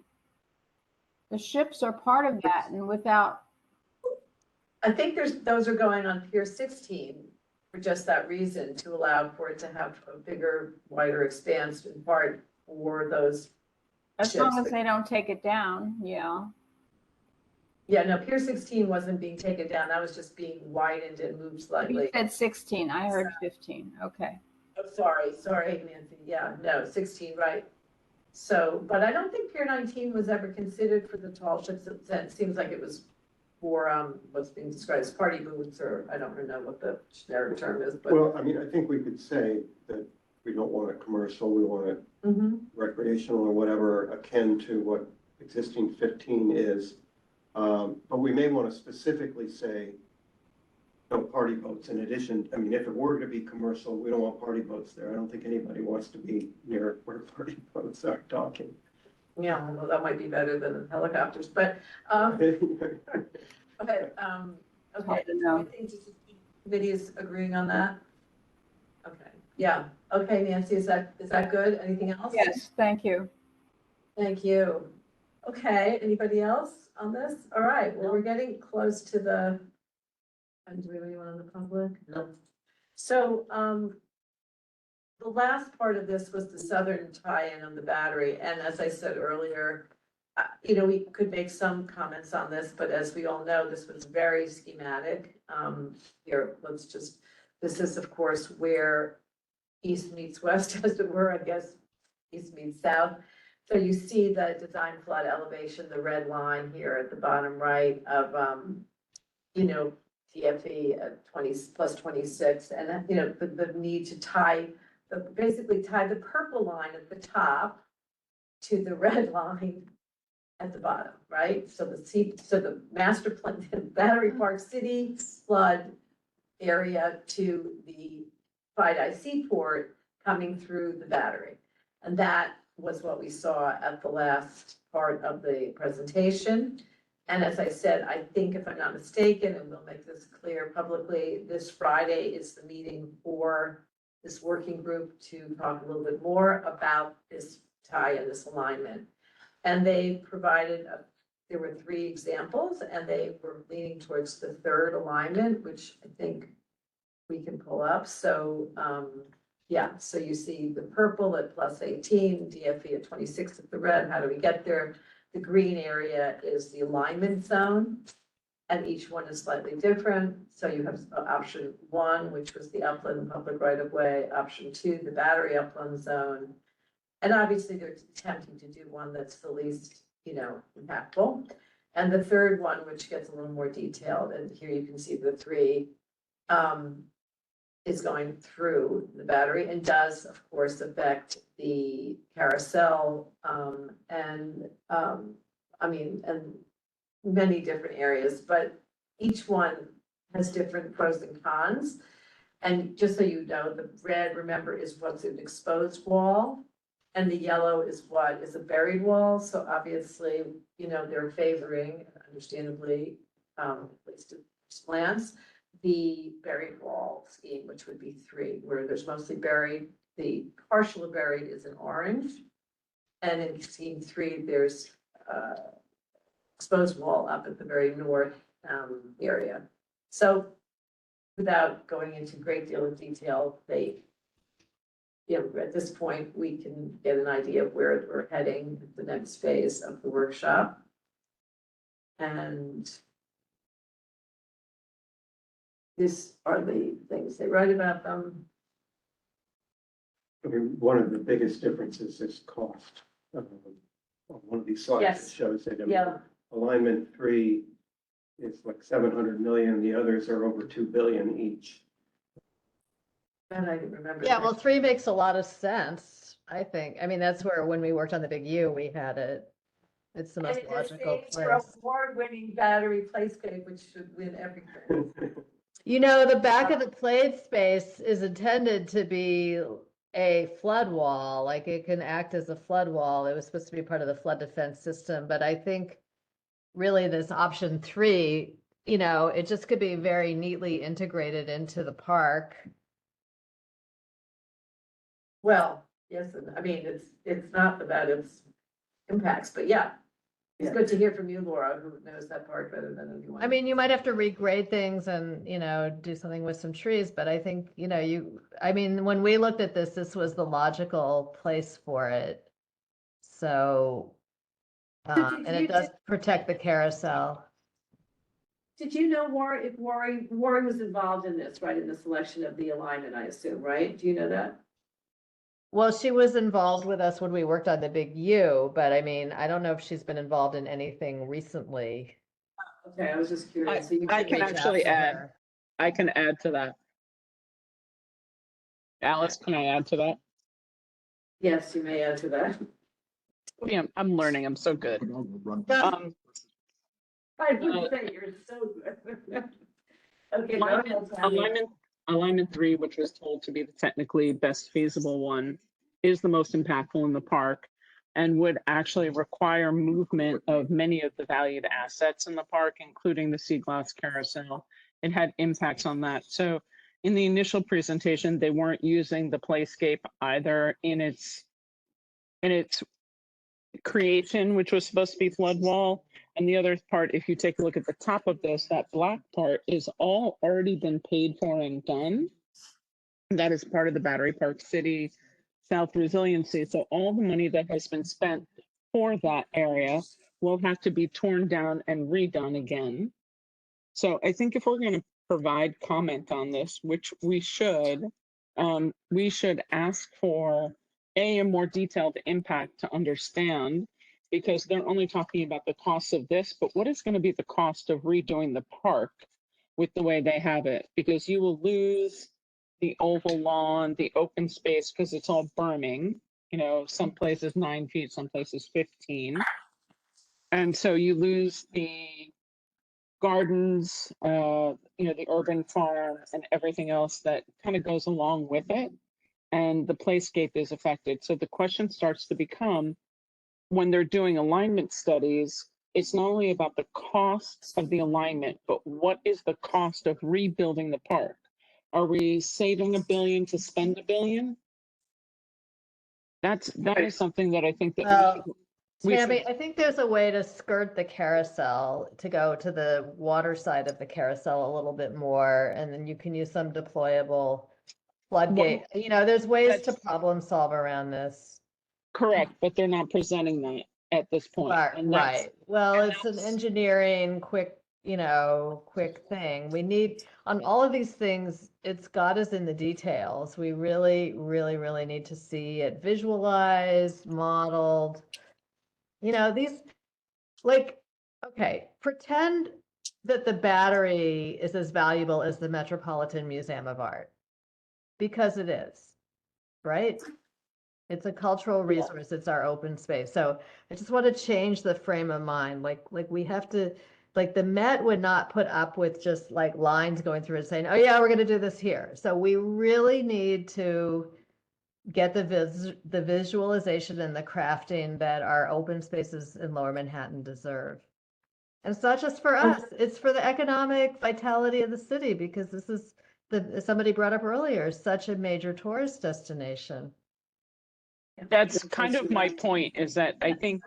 Whoa. So Rory, at the board meeting, Alice, they said that they would not be opining as yet. They felt the plans were too preliminary and they didn't have enough information for the board and Rory to weigh in.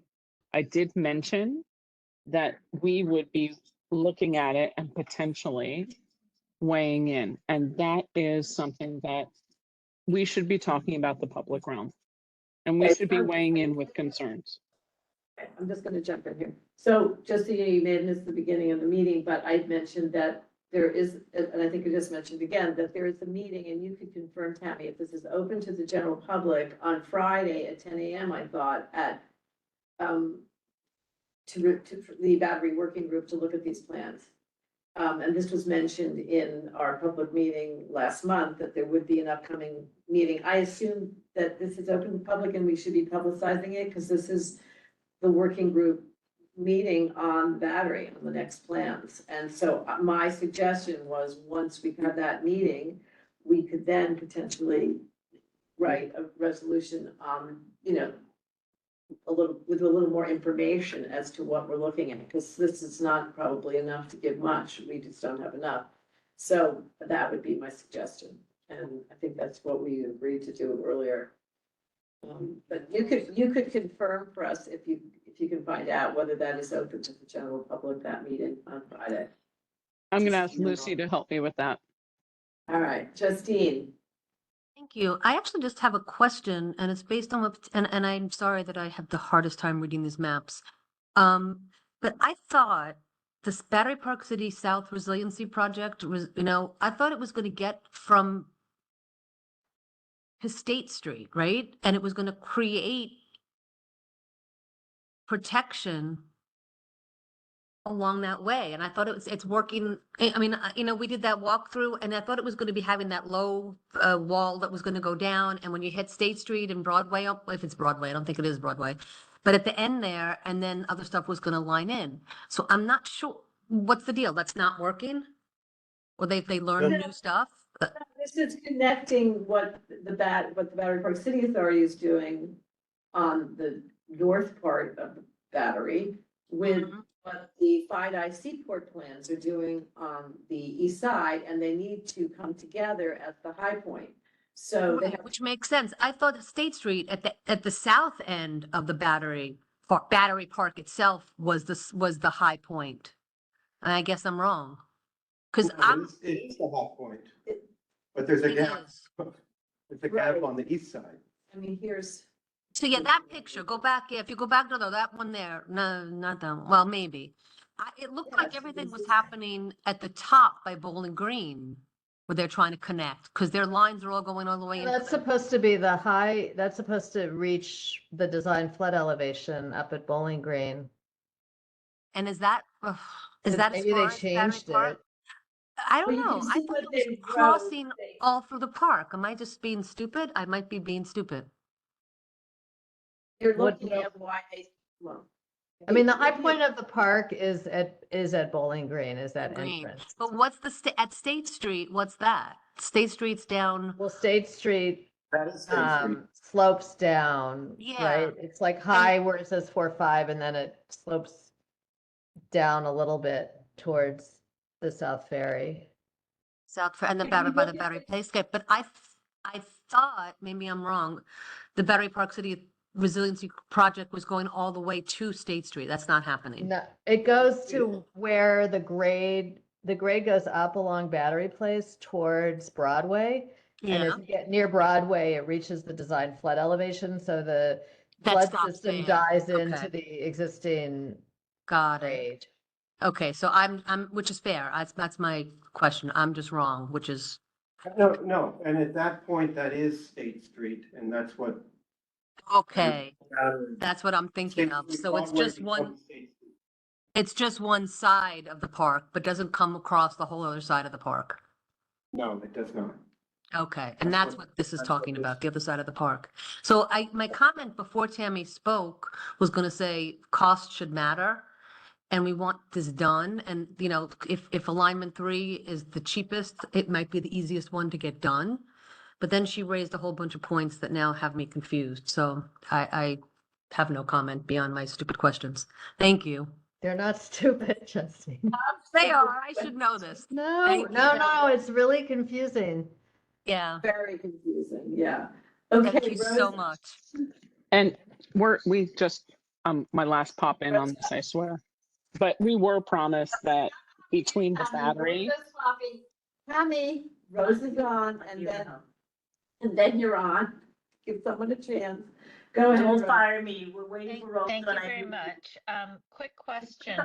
I remembered from when we were at the smaller working group meeting discussing this issue that my first question was actually to the battery to ask which one they preferred, understanding that they probably looked at this deeply, and that Hope had said that they preferred option 3, that they had looked at all the different options and realized that that would be the best one for the battery from their perspective, not taking into consideration, you know, the city's different perspectives and drivers. So just to put that in mind as we're having this discussion, that that's the one that the battery representative, that they would actually support and work for them the best.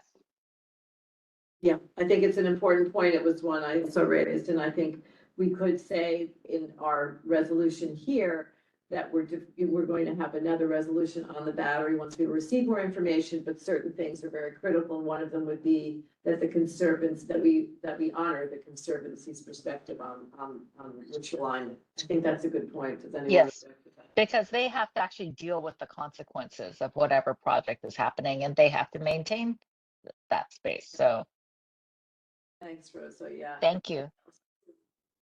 Now let's Tammy and Laura want to speak again. Yeah, Tammy was Oh, gonna, actually, this woman. Christine. Am I Okay, next? someone, just a second, Tammy. Christine? Actually, can you hear me? Yes. Yes. Okay, good. I switched to my laptop. So I live on Little West Street. I live right next to what was formerly the Ritz-Carlton at the Millennium. So this is all news to me that they need to do this. I'm guessing that it's because I'm hearing that they need to connect this now, the seaport. I'm not going to waste the board's time by, trying to ask like why they didn't think this through before they did all this damage. But I would ask as someone who lives down here, someone who also pays an enormous amount of money in rent simply to be amongst the green part of Battery Park and of the financial district, that you do the least invasive. We've lost so many birds. We've lost so much wildlife. We've lost our butterflies. I don't know if you are aware of that, but over by the museum, we used to have a huge tree covered in monarchs. It's gone. We had no monarchs migrating through here. We're losing species. Even though we're in Manhattan, we need it. This world needs it, right? We need biodiversity. We have to remember that we're part of it. And this is the only greenscape that we have, and they do a beautiful job. It looks like it's running through also the farm. I'm not sure. I can't tell from this line. But I mean, I'm kind of stunned. I'm actually stunned that there's going to be more construction in the battery that I know no one in my building knows about. And I'm not sure when it's projected. I'm not exactly sure where you guys are at. I would appreciate some clarification. It would help. Yeah, well, we just got wind of this, and thank you. Your sense of surprise, I would say, it was echoed by a number of us here. The first we saw of it was at a working group meeting a couple months ago, and then it was only brought to the public's attention last month in the community board. So we're all grappling with what these few slides you're looking at, and equally as, I'd say concerned. That is why we are running a resolution to review. And your point is very well taken about the impacts, and we're all trying to grapple with how to support something at all that's going to be, not impactful, but still allow for resilience. So in terms of timing, as I've mentioned a few times, there is this working group on Friday, and then we'll have another meeting on this, maybe more, but I know just at this phase of the design. And at which point the seaport, the FIDI seaport, the Lower Manhattan Coast Resiliency Group will come back and give us a sense of a timeline. I think we may even have a timeline here. Let me just check, I'm not sure. We do. Yeah, I think it is here. Anyway, let me just continue with the shock value of some of these images. Is it Victoria? So anyway, these are some of that we're gonna lose trees and some of the landforms that we're gonna see. It's, I would say, arguably not great news, but very schematic. So this is as much as we got, if I'm not mistaken, yeah. And so here's the slide that does talk about next steps. Although we should mention that we were well aware of the plan as a whole. It's been going on for 2 years. These particular details we learned the last few weeks. Oh, yeah, but I don't think we ever recognized that there was going to be, we had learned that the battery wharf was being lifted, but we never heard that. Well, we knew the Sky-Fi Seaport had to connect to the high point. Right, but I don't think we ever. Well, the wharf was to address sea level rise, and this is to address you know, like flood, inundation, wave action. But there are so many other ways to do it. I mean, Central Park doesn't have big walls like that, and think of all the topographical variation there. You know, they need to really study this in a fully integrated way. Yeah, one would not argue with that, Laura. That's a tune we've been singing, you and I, for a long time. Yeah. And everybody else here.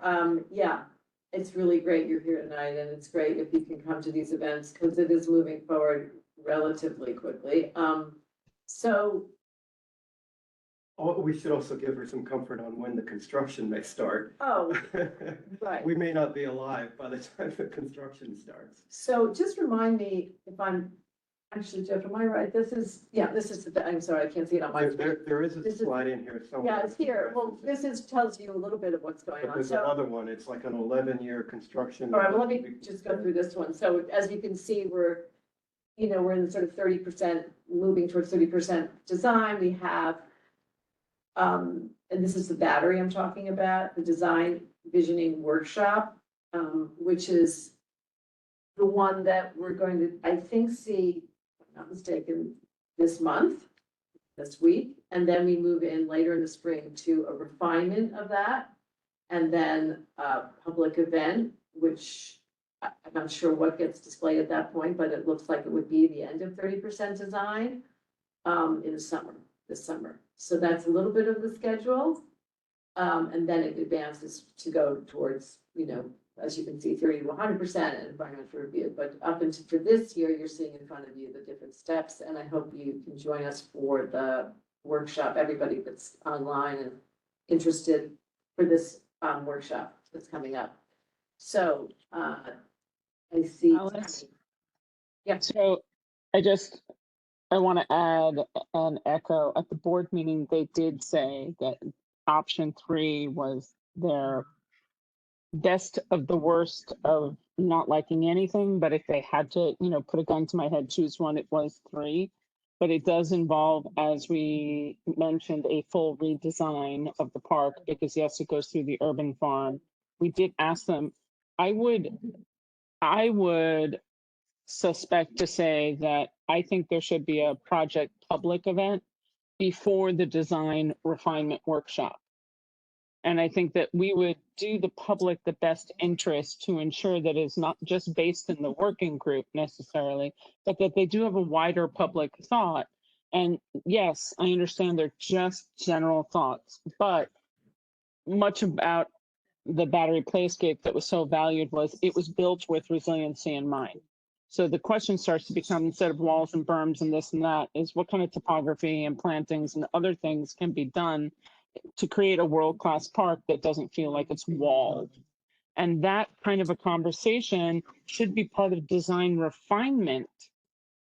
And, maybe they have the cart before the horse on this. And that's something that I think we as a community board should consider saying.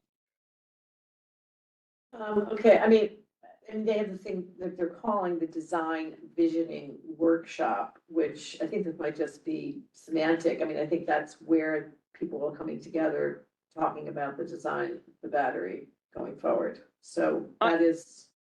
Understood, but it concerns me about the robust engagement. I mean, we've got a neighbor to the park who lives ostensibly across the street and she knows nothing about it.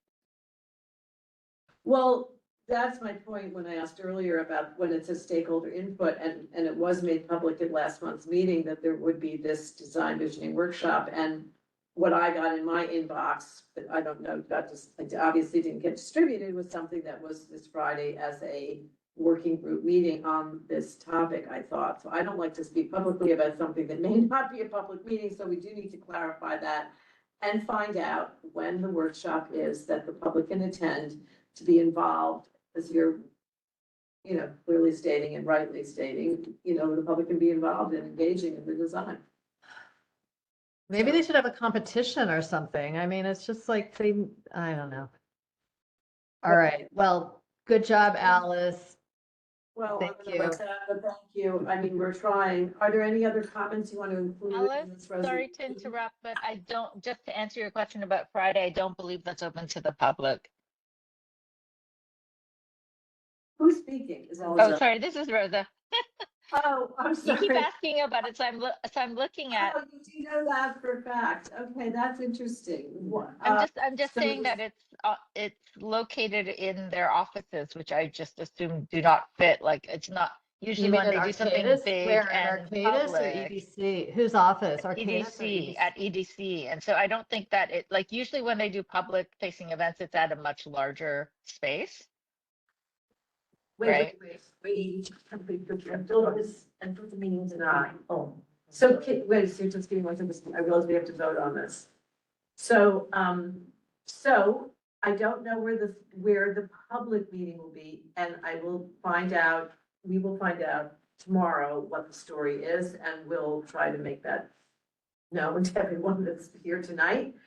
And that's as good as we can do.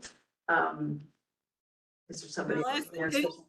It's Christine again. I will find out from Tammy or yourself. I'm happy. I would just like to comment that I think most of the people, which it's unfortunate, but everyone is not always aware of the meetings and don't take the time, etc.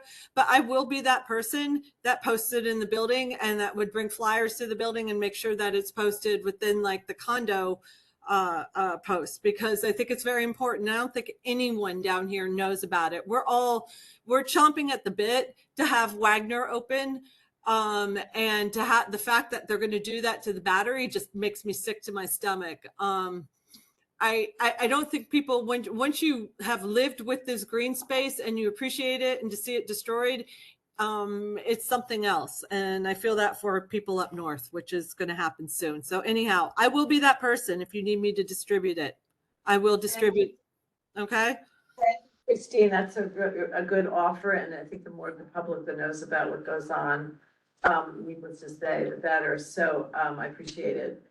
Rosa, you had one comment, and then I think we're gonna.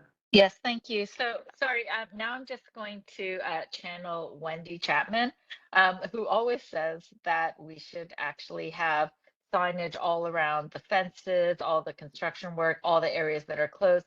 So I would ask that we put in that request, because then even if you aren't in the loop, if you are utilizing the space at all and passing by, you will actually see the signage that says, you know, like maybe it's a QR code that says to stay informed, to sign up for email updates, to, you know, attend our next meeting, et cetera, et cetera. And I think that that's something that's relatively easy for like the EDC to set up. You know, usually each project has a contact or a coordination person. So we should request that they put one here for this project. 100%. Wendy will be delighted. Unfortunately, she had to jump off. Okay, so I think we're at a point where we actually can something, I'm not sure what, but I think we've all agreed on, you know, we're gonna distill this into the principles that we've talked about. Tammy left.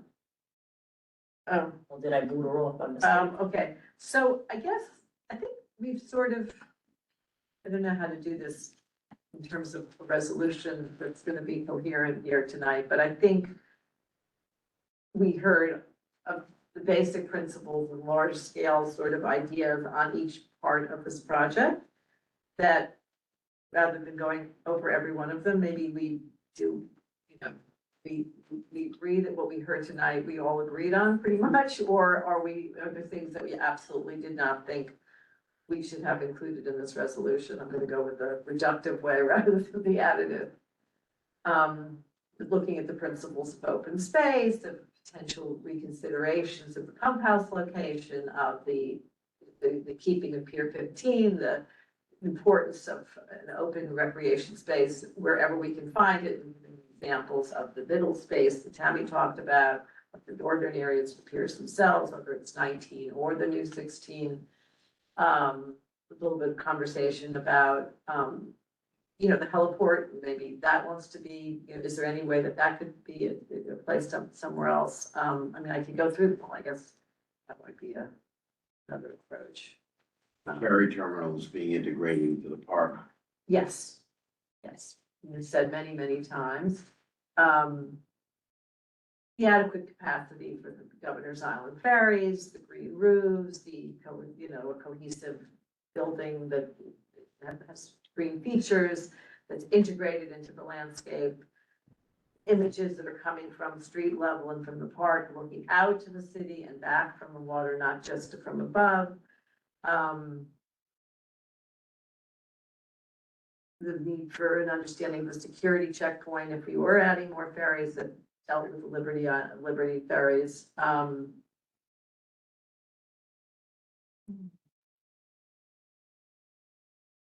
The obvious, more information, more studies in where these projects, join, for example, the battery park and the pros and cons of any of these kinds of projects, what are some of the other ideas that they were looking at, in terms of other ways to get more open space, green open space? I mean, I think that's coming up a lot. I think that Sarah has to leave, so you lose or you're losing your quorum. Okay, so I'm afraid, I make a motion that we have a resolution along the lines of what Alice I just second. summarized. I think that sounds good, okay. Any recusals, any abstentions? Any opposed? Yes, abstention, I think so, opposed. Rosa, I'm not Rosa, Nancy, how do you vote? Nancy? She probably better so she can vote, right? Yeah, what's your vote? She is. I'm in favor. Okay, 8 in favor, motion carries, thank you. Oh, my goodness, meeting adjourned. No, you have Oh. your district needs. Or do you wanna? No, let's just, this is easy compared to what we just did. So, and thank you, everybody, for your patience, and thank you, Sarah, for hanging in there. And yes, this is not, does not need a resolution, so you have a packet, thanks to, thanks to that. So, he's giving us some instructions here. Very simple, if you want a letter to be sent to the agency, remember how we discussed the staff meetings? Tell them all, go ahead, Lucy's in control now. A letter, submitted to the administration regarding their response. A call back if you want the office to call them back, or if you want to just accept their comment, you leave it blank. So you have 1, 2, 3, 4, 5, 7, 8, 9. 10 actually. Okay, give us, we need 2 minutes to read over this. Okay. Nancy, it's in the folder. If you need me to send it to you, let me know. I think I have it on my phone. Thank you. Okay, you're welcome.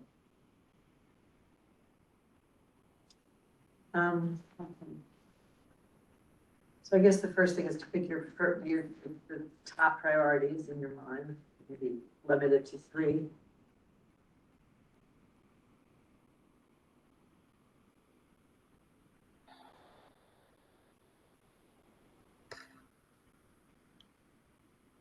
The numbers, by the way, on the left are the numbers where they were prioritized in the overall budget.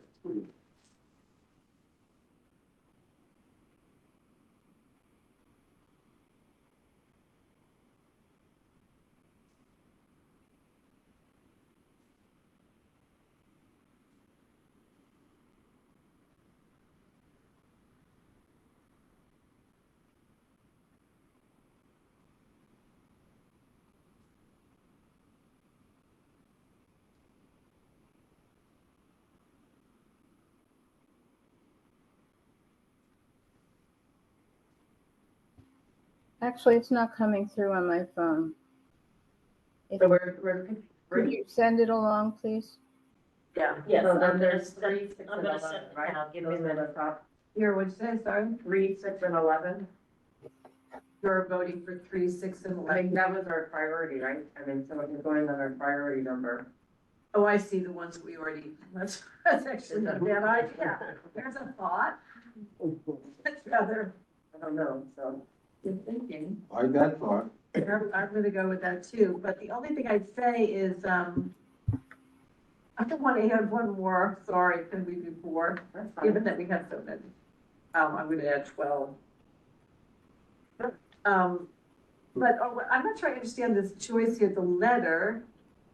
But they all say the agency does not support and cannot accommodate, so I think we're not following up because there is no follow-up. Or I don't know, what can we do about, I'm not sure I understand the choice here. Well, I mean, the agents responsive on many of these say, contact the agency directly for further details. I suppose we could use that as, I guess this letter will go to the various agencies. And we say, what is your reason for it? Would it be this priority, you know, what is your thinking in saying you don't support something like this? Yeah, to me, it seems like you could do both. Isn't it sort of both? Can you just do a letter and call back? Or what is it? What? I think it's either or. Okay, But, well- you know, I can place both in and then he can decide with you.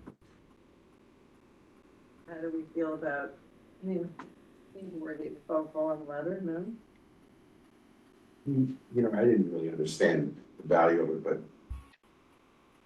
whatever, letter. I think the callback is more like you want them to come in and discuss it with you. And the letter is just a letter. Oh, I'm reading boy, it. well, that would be I swell. mean, if we ask them for a callback, they already said they're not supporting, so what are we gonna Yeah, I do? think the callbacks are more appropriate for ones where they say they do support, but we need more information or. Well, they are saying, please contact the agency directly for more information. There's only one in here where they say they support it. Which one is it, actually? Lead. Which one? The lead. But, hey, Oh, They right. say they support, but then they say that, cannot accommodate. Okay, so we're, Well, it says specific building issues should be reported for investigation, so. That's kind of circular. Very circular. All right, so we're going with the letter to 3/6/11, with the priority. 11 and 12. Yeah, I'm sorry, go ahead, letters. letter 3/6/11 and 12. And then for us, the rest? What do you mean, what's the rest? You said 3, 6, 11, and 12 is letters, and then what else? That's it. That's it. That's it. We had priorities. We were told to put 3 or 4 priorities. I identified the Then we 4. want explanation. Oh, sorry, here. Here's 3. 3, I have it. You said 11. yeah. Okay, here's 11. Number Now the 6. then. pages here, 6 Right. and 12. There you go. All right, and what are you doing with the rest? Nothing? Okay, thank you. Thank you so much, I need a Lindsay. motion And to thank adjourn. you, yes, I'm about to, I just want to thank everybody who hung in there. Really, really, really helpful. Okay, motion to adjourn.